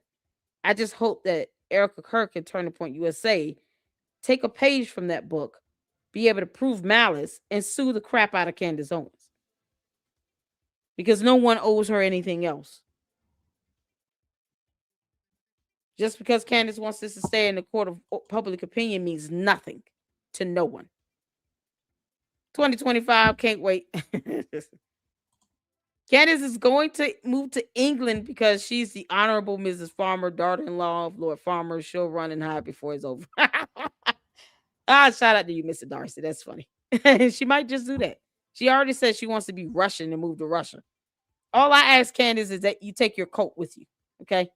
You go move to Russia, England, wherever you're going. Take your coat with you. You're banned from Australia. I can't make this up. Candy ass is not asking questions. She is throwing out one theory after another. That's it. Zero evidence. Exactly. Nobody owed Candace anything at all. They don't owe her anything. She asks questions but gives zero answers. We'll soon find out who the liars are. Why do we need to find out? You all should be telling us. Tell Candace to tell us who the shooter is. If you don't care about the investigation, I don't expect Candace to be following it, right?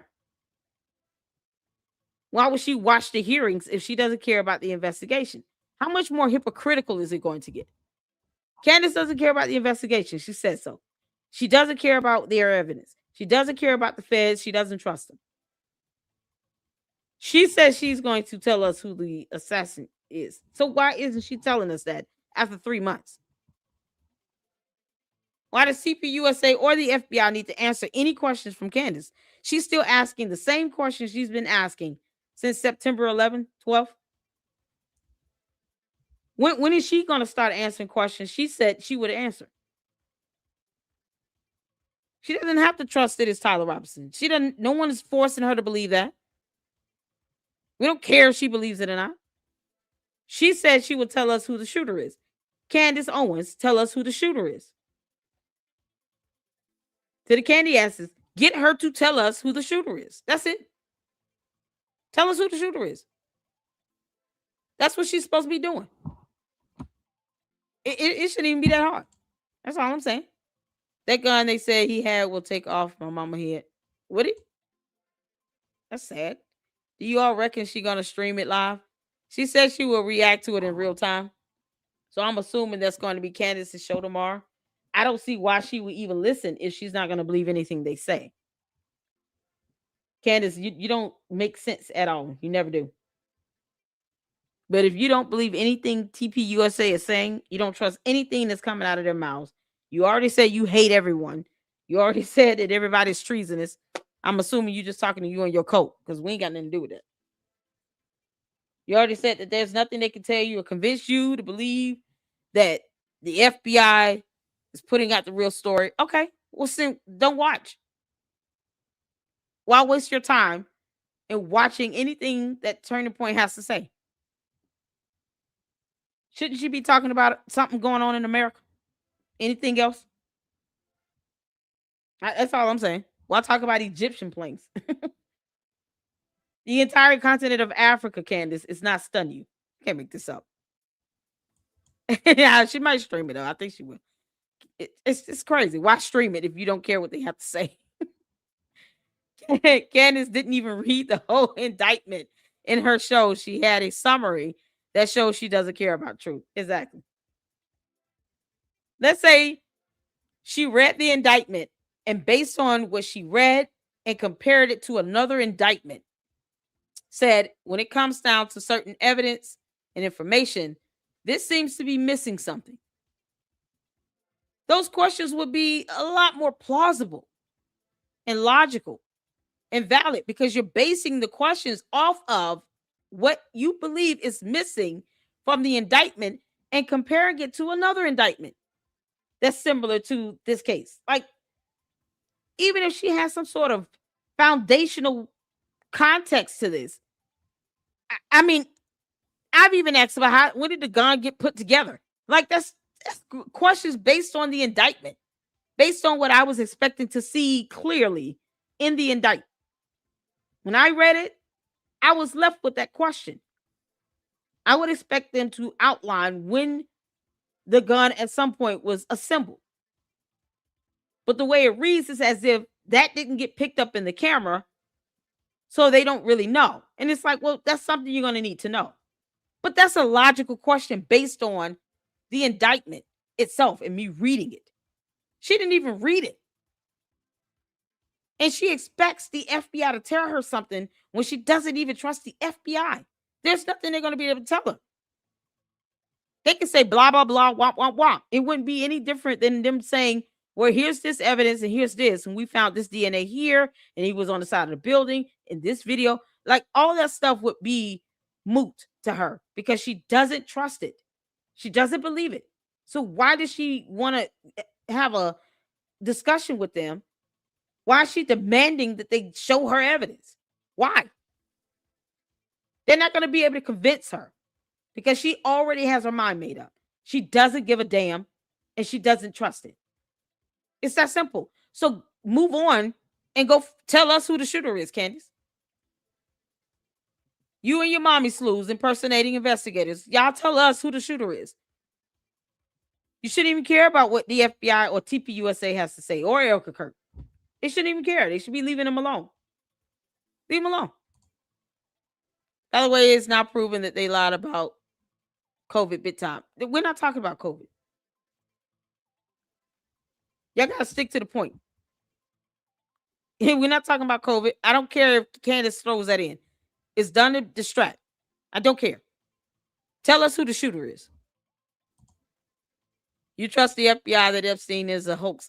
Tell us who the shooter is of Charlie Kirk. Y'all see how we do this? To see what? They paved over the entire scene. Tell us who the shooter is. That's who she's supposed to be telling us. She's supposed to be telling us that. Who is the shooter?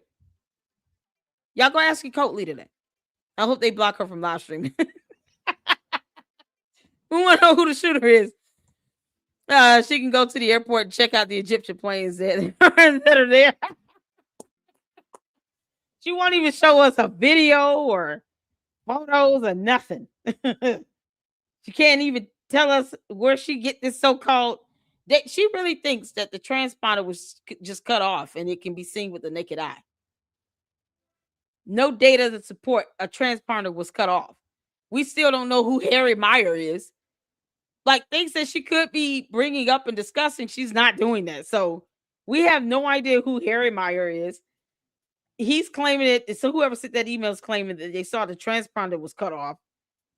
They didn't give us any black box data to support that. She probably would not know what the black box data would tell her. No evidence on that.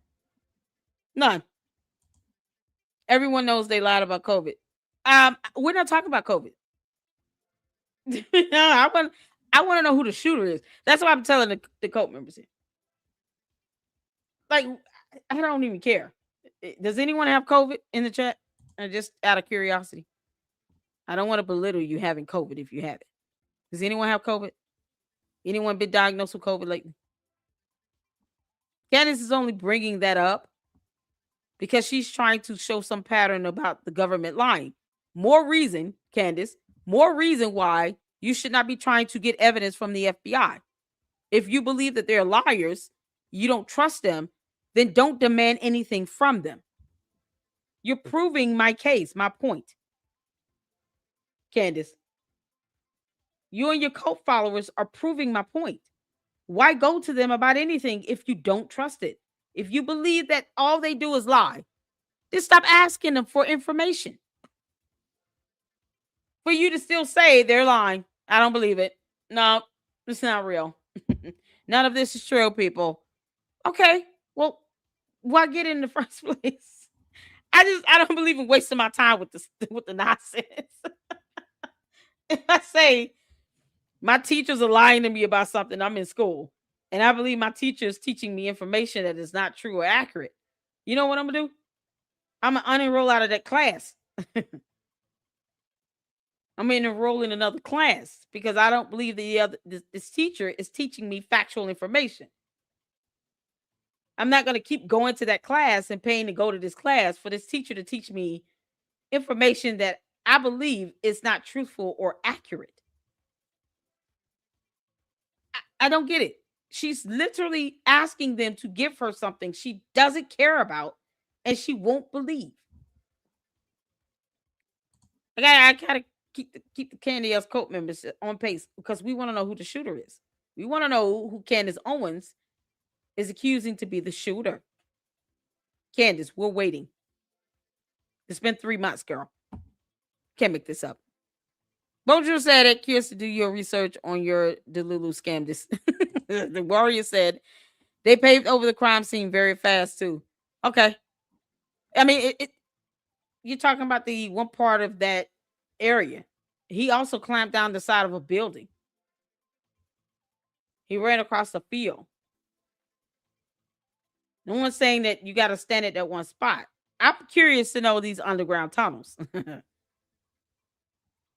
Anybody gonna go underground and record that? Because she could have went to the UVU and did a live stream out there. Candace, since you care about PR, that would have been a good PR strategy for you.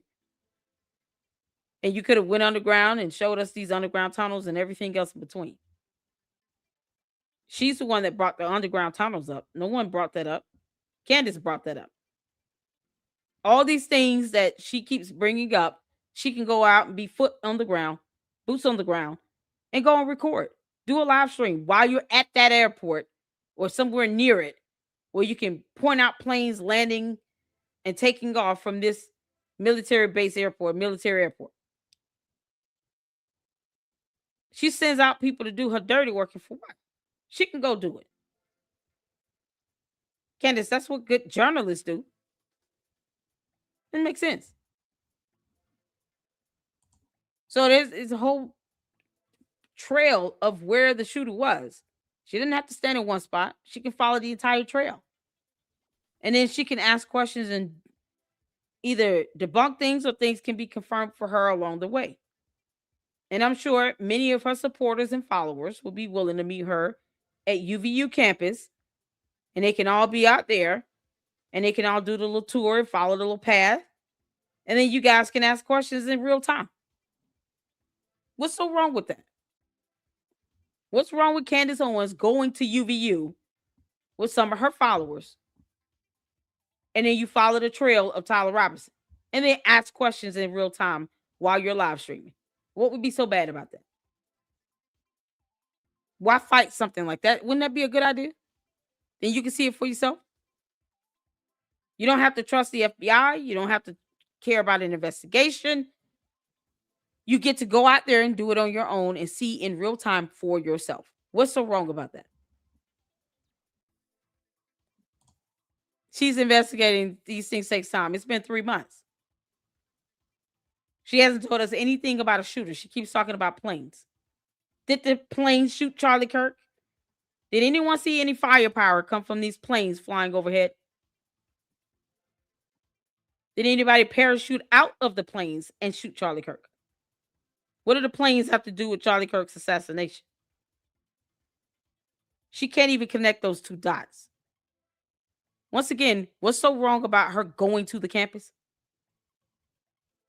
Perhaps going to that airport where she think these planes were.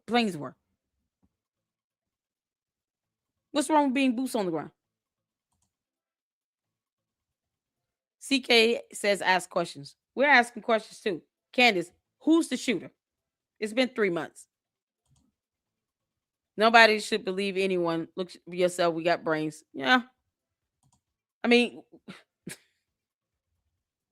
I'd rather she not believe anything and then go out there and do a tour herself of the campus or go to that airport or that base. Go talk to that high-ranking French government employee that called her talking about payments being made to Club de Sant. I mean, we're still waiting on that one. Where's the paper trail on that? Candace, you're supposed to be getting, not France. You were supposed to be getting it. She won't even get evidence related to her own alleged assassination attempt. That's some piss poor, whatever you want to call it. Because I don't call it an investigation. Is it Mimi? Sorry. Mimi. It's not a gun, it's a rifle. Furthermore, different types of bullets, some more powerful. Yes, based on the grain. That's what we've learned in our research last week. Based on the grains of the bullets, the bullet itself is stronger the higher the grain. The smaller bullets, no reply will correct me if I'm wrong, have the ability to fly faster because they're smaller and lighter. So, and then of course, what type of bullets are we talking about? Are these bullets going to fragment upon impact? How much damage does it cause? All those things matter when it comes to doing any type of forensic analysis regarding the gun and the bullets. Those things will come up in the murder trial to the jury. Candace is not even researching that. So, holler at me when she researches various grains of a bullet. Like, Google that. Erika was not a public figure until the death of Charlie. She was Charlie's wife and mother of his children. Absolutely agree, Diane. And she said that herself. She said, I didn't go into this thinking I was going to be CEO, unlike Candace Owens. I was not trying to be CEO. But this is something that, fell on her shoulders when he passed. And of course, he would want his wife to be CEO. So either they're saying Charlie Kirk was not smart enough to pick good people in his life and use wisdom when it came to the people close to him, including Candace Owens, because he hired her. She didn't build anything. Charlie Kirk hired Candace Owens. So was he using bad judgment with that? Just as much as, Candace and her cult following want to sit here and say, oh, Erika Kirk is a horrible person. Charlie Kirk asked Erika Kirk to marry him. So the same whatever nonsense you're saying Charlie Kirk was under, you're saying he's not smart enough to select people in his life that would not do him harm, that he doesn't have a good judge of character. They'll say that about Erika Kirk, but they won't say that about Candace Owens. Make that make sense. Either he had a good judge of character or he didn't. Which one is it? I don't do hypocrisy and whataboutisms. So did Charlie Kirk have a good judge of character or not? Because Candace Owens said he did. Erika Kirk said he did. All the people that worked around him at Turning Point said he did. So either he had a good judge of character or he just didn't and he missed the mark. That was the same thing that was said in What Do You Mean? You content creator, the video we checked out yesterday. He said the same thing. Either Charlie Kirk had a bad judge of character, he was not smart enough to select good people in his life, or he didn't. So what they say about Erika Kirk and him selecting Erika Kirk can be said of Candace Owens. He hired her. The hypocrisy, that's what happens when you're hypocritical. It comes back and it bites you in the ass. Because you got to say he's either a bad judge of character or he had discernment and good sense and he used wisdom. Which one is it?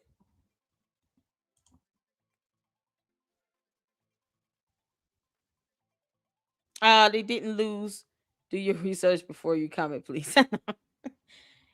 Francisca, if you only knew how the comments I was scrolling through, I was like, oh God. It's like copy, paste, copy, paste, copy, paste, copy, paste, all caps, cuss words, copy, paste, copy, paste. That's all I see. I was like, Jesus Christ. Some of them I just laughed at because I was like, this is unbelievable. Oh man, in a live stream, it's recorded. It's recorded. We can't make this up. Jay says, who's asking who? Just for like, I don't know. What you believe happened. I believe the evidence. Tell me what happened. I don't think it matters what I believe. I don't think you're asking me because you actually care about what I believe. It's not a belief. I go on facts and evidence. I don't just sit here and say it's just my belief and discernment. No, facts don't care about my feelings or Candace. I follow the evidence and the facts. I follow information that I can read, tangible information and evidence that I can see, video evidence. I follow the facts and the evidence. That's it. So far, Tyler Robinson confessed. His parents turned him in. He was captured on video. They have his DNA. They have his fingerprints. They have his footprints. They have the weapon. They have the bullet. It traced back to him. He admitted to these items belonging to him. I follow the facts and the evidence. Testimony is evidence. So when he testifies, he's going to be introducing evidence to the case. That's if he testifies. You're going to have experts testifying. Testimony is evidence as well. Testimony is given under oath, not just because someone's saying something in a video. It has to be under oath. So when you're testifying under oath, that is considered evidence in court. I follow the evidence. That's how I do. I can't wait for TPUSA coverage tomorrow. Either Boys Club pretend birthday tomorrow. I know, right? Why did he tell her no? That's what I'm curious to know. It's like she want to pick and choose when George is the man of the house. Okay, come on. But he won't tell her to go make me a sandwich, dear. Go make me a sandwich. Please shut up. Go make a sandwich.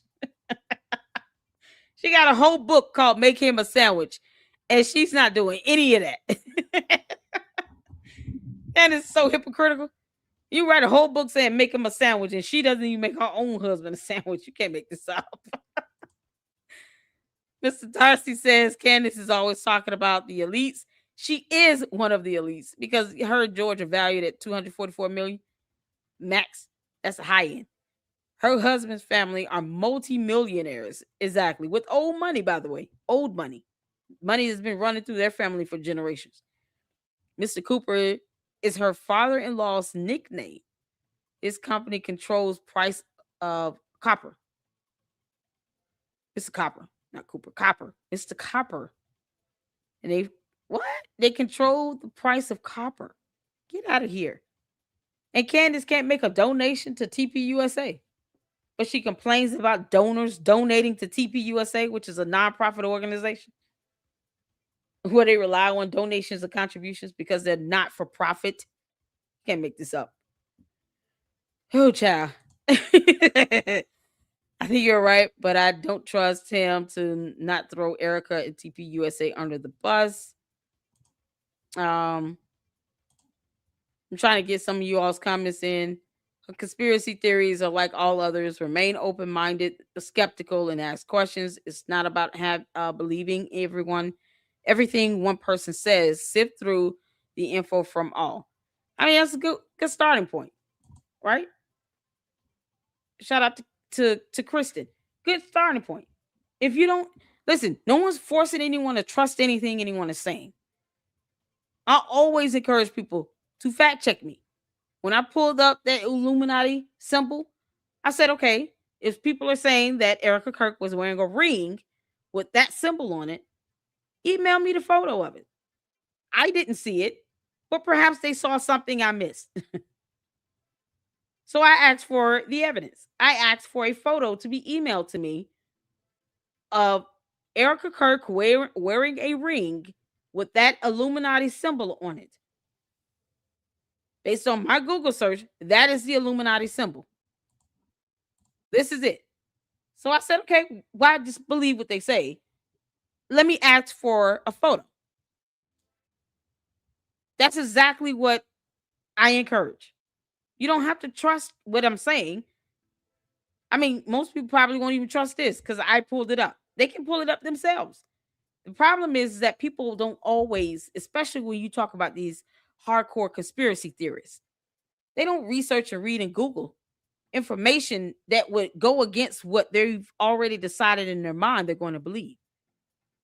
They don't. It's too much like right. But yet and still, they want to question people about what they believe or what they see in research to be true and to be factual.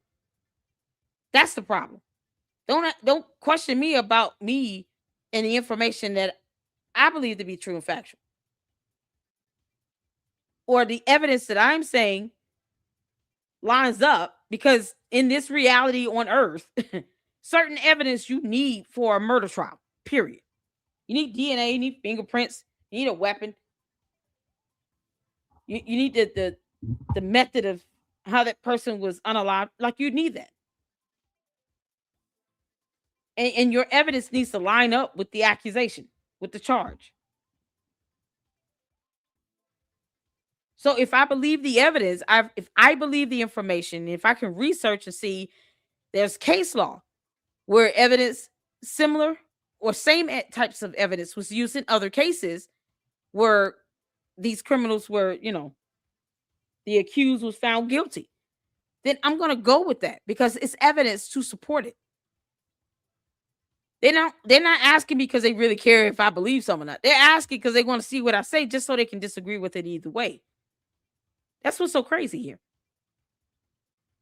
I'm not going to stop believing evidence in this reality on earth because you have people who are so conspiratorial. They don't believe anything. They don't even believe they live on earth in a real life. They feel like they're in a matrix. Dinosaurs don't exist. The earth is flat and all this. No. I will not take that on my, I refuse to go there on my platform. And I refuse to disseminate anything that's so far off that it can't even be factually proven because it's so conspiratorial. So even if you don't believe it, you got to start with, okay, what am I able to believe? What am I willing to believe? If you don't believe 2 + 2 is 4, then we can't talk about algebra and fractions when you don't believe simple arithmetic. Candace, you're the one that said you don't know the difference between the number 9 and the letter N. She said that. That came out of her mouth. Candace Owens said that. So I question her reading skills and comprehension either way. She doesn't know the difference between the letter N and the number 9. So who knows what the hell she's seeing when she reads. But if we can't agree that 2 + 2 is 4, and that's a fundamental fact, that's what we all understand mathematics to be, we can't talk about trigonometry, more complex mathematics. We can't even go there because we can't even agree on the simple stuff. So when you're asking questions, if you don't believe the basics, basic science, then you're not going to understand ballistic analysis. Like, you're not going to understand diagnostic testing, facial recognition analysis, complex scientific evidence presented is going to go over your head because we can't agree on basic science. Just simple things. That's the problem. People are questioning things that they can just Google and research and read. And if they don't want to even accept that, then how can we have a discussion on something more complex? Basic stuff is not even being, accepted as evidence. Basic research, basic information is not even being accepted as evidence, as fact, as a matter of truth. These people won't even agree that the definition of lying includes being hypocritical, deceptive, misleading, like synonyms, terms that all are synonymous with lying goes over their head. You're giving false statements. If we can't agree to the definition of lying, then they're not going to agree that Candace is lying about something when she fails to produce evidence. She knows what lying by omission is, but yet she won't tell her audience that so they can all agree this is the basic definition of lying by omission. So when she does it, they don't question her on it. The Candy Ass cult members will not question Candace Owens when she lies by omission, when she omits information intentionally to be misleading and deceptive, to lie. But when anyone else does it, whenever she says someone else is doing it, they go with it. If we can't agree that lying by omission applies to every person, doesn't matter what I believe. Candy Ass is just going to put this stuff in here to be disingenuous because, copy and paste. They don't care. We have to agree on basic evidence and information. We have to agree on definitions of terms. We have to agree that 2 + 2 is 4. We have to agree that there is a fundamental difference between the letter N and the number 9. Because Kansas don't know the difference. She said this, not me. She's the one that says she hates everyone. Why are we being asked why are we hating her? No one hates her. Candace said, I hate everyone.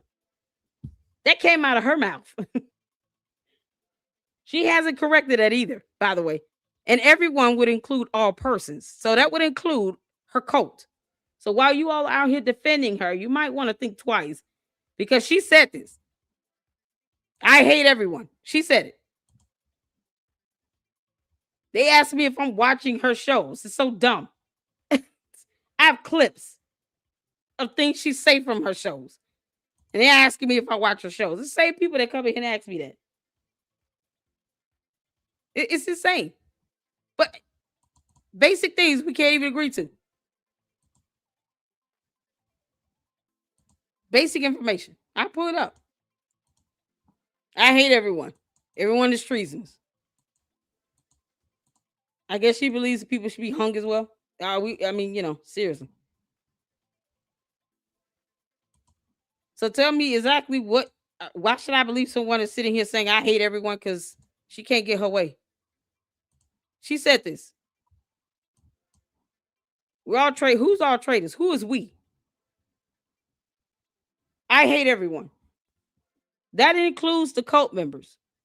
You all are defending someone that says she hates everyone. And she has not corrected this. You all should be asking her a lot of questions. How do you hate your cult members when they're out here defending you? All over everybody else's videos. This is what she said. This is in her episode where she's wearing this ugly ass shirt. Go watch it. You can hear her say the words yourself. Cult members don't even want to do that. It's laziness. It's the laziness of it all. Go watch this episode and hear her say this. People are asking us why we're hating on her. She literally said she hates everyone. I've never said I hate Candace. Never. I don't hate her. She's just a liar. She's a narcissist. She's a pathological, psychological liar. That's not the same as hate. And it's a mighty strong word to use. But if she's not smart enough to avoid saying this and saying that she hates everyone, why are we being asked why we're hating on her when the definition of that term does not even apply. Criticism is not a direct reflection of hate, but that's a matter of definitions of terms. Cult members won't even look up definitions of terms. She literally said, I hate everyone, and they're not questioning that. They're not questioning that. Why are we being questioned on our criticism of her? But she says it, and they don't say anything about it. She doesn't give a damn about her cult members. She don't care how any of you feel. Fact that people who are listening to her going to jail for issuing death threats. Erika Kirk and the kids are being having kidnapping threats thrown their way. Are the cult members okay with that? How much more soulless is this going to get? Are you all okay with 2 small minor children under the age of 3 receiving kidnapping threats? Y'all good with that? Are you good with that? Are you good with Candace Owens putting this nonsense out here? People are listening to it. And these sick, sadistic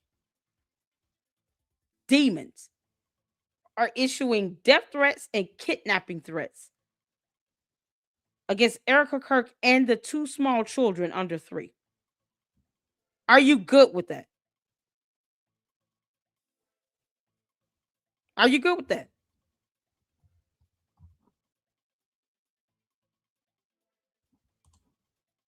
Who knows? But those threats are being sent. She's getting these threats. You're asking why would people want to do that? Sick people. 2 men are sitting in jail for sending death threats. Because they listened to Candace Owens.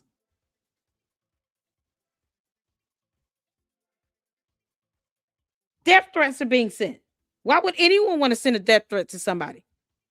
But they're receiving them. They're getting them.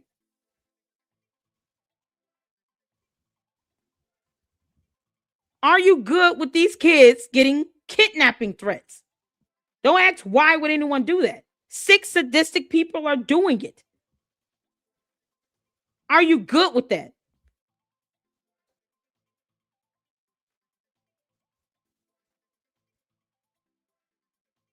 Are you good with that?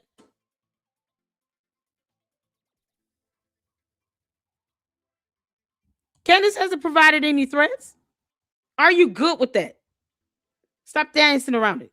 Are you good with Erika Kirk, who had already been receiving death threats? This isn't anything new. Erika Kirk was already receiving death threats. Now she's getting even more that has been handed over to the feds, along now with kidnapping threats. Are you good with that? Yes or no? The FBI has that information. You know something that Candace Owens won't show proof of? Why don't she show us the text message she sent to that FBI agent? This alleged FBI agent that's high ranking. You know, that same FBI she doesn't trust? Or evidence of a confirmation that she submitted a formal FBI complaint? Why won't she post that up? Tell Candace to post that up. Are you good with that? Yes or no? Yes or no? It's a simple yes or no. Are you good with Candace Owens influencing people to issue out death threats and kidnapping threats to Erika Kirk and these 2 small kids? Yes or no?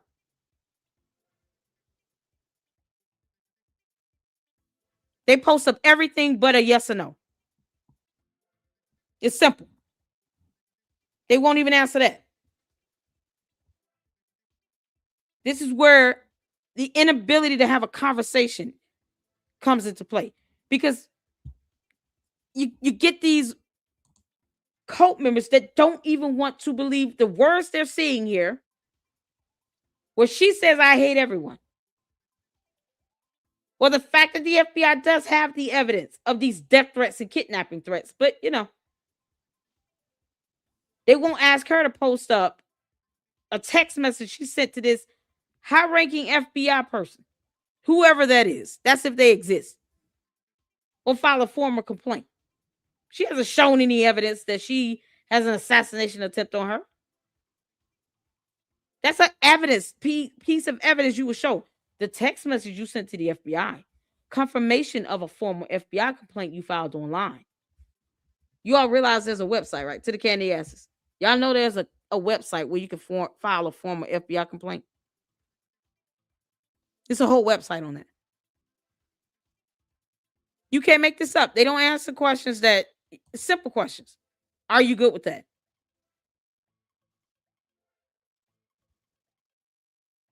It's so crazy. But anything she says, yep, that's real. They won't question why is she saying I hate everyone though. You can't blame the other side for being hateful when she literally said I hate everyone. You know, because that would be hypocritical, which is synonymous for lying. But she says it. And the candy ass cult members aren't questioning why she said I hate everyone. They ask everything else and they dance around this. What kind of conversation can we have when they won't even accept the reality that their own cult leader is the one saying, I hate everyone? That is the epitome of spreading hate, is it not? Criticizing her doesn't fit the definition of the word hate. But her saying, I hate everyone, they're good with that. They're good with this. Candace said, I hate everyone. They're okay with that.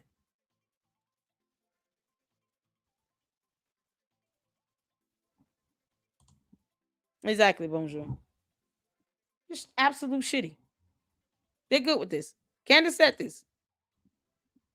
So her coach should be asking her tomorrow, why did you say you hate everyone? You're spreading hate when you literally say you hate everyone. You're spreading it like a virus. Brain rot. But they won't question her on it. Somehow logic doesn't apply here. Very logical question. Candace, why did you say this? Simple. Don't ask us what we believe. Ask her why she said, I hate everyone, when she's the one spreading all this hate. She's spreading it right here. This came out of her mouth. The episode where she's wearing this ugly shirt, she said this. She said everybody's traitors, everybody's treasonous. I hate everyone. So I'll wait for the candy ass cult members to ask her, why did you say that?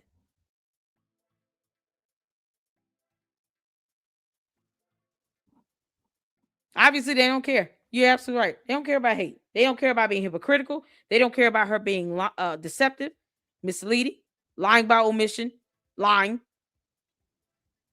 She's spreading hate, saying that. No one has said, I've never said I hate Candace. Never. But she says it and they don't care.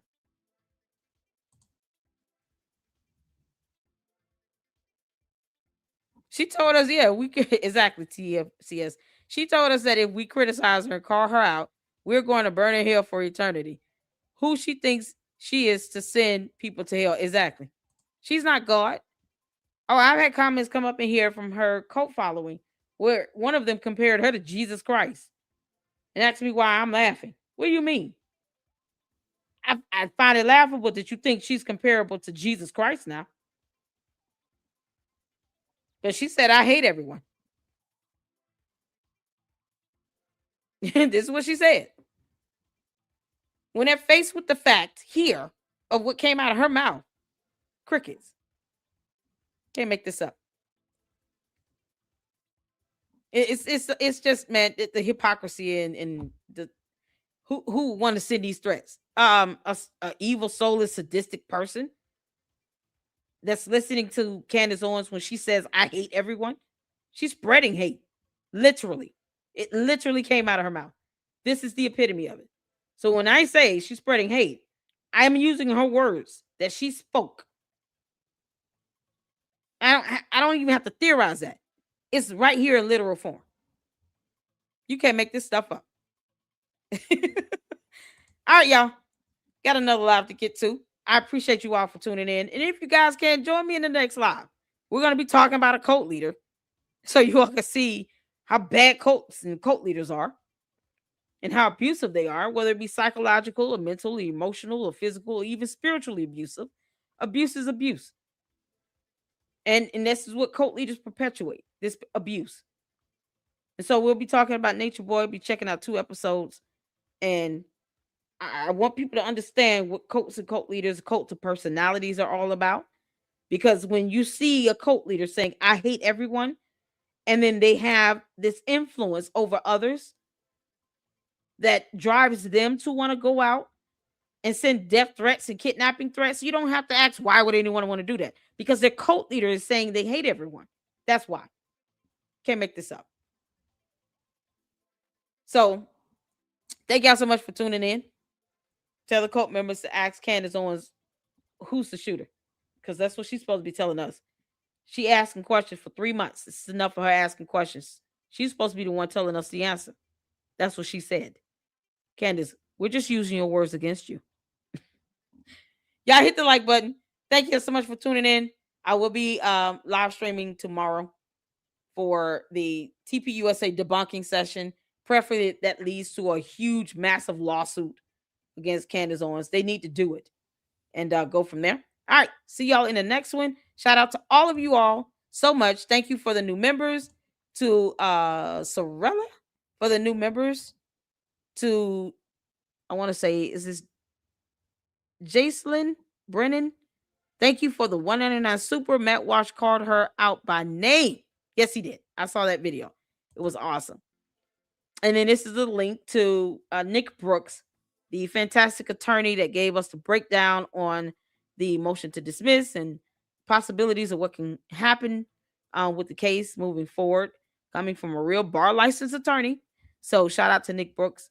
And then, of course, another 199 super from, and I want to make sure I'm saying it may be Jacelyn. I hope I'm saying that right. If not, I'm sorry. Paramount Tactical had lady on who did research on planes. Oh, yes. And he had Jay Witt on in that same episode. So we'll check that out. We'll get to it because I actually enjoyed the Paramount Tactical video from yesterday regarding the cult of personality. And it's dead on. It's spot on. People need to call out cult leaders when you see it. They have a pattern, and it's just, at this point for me, doing a lot of research on it, it's easy to spot. It's easy to see the cult of personality. And that's what Candace has. Is she has a cult. At least you would think she will own up to it. Candace is your cult. All right. Thank y'all so much. Let's get to the next one, and I will see you all then. Until then, Lady Luck Club out. Deuces.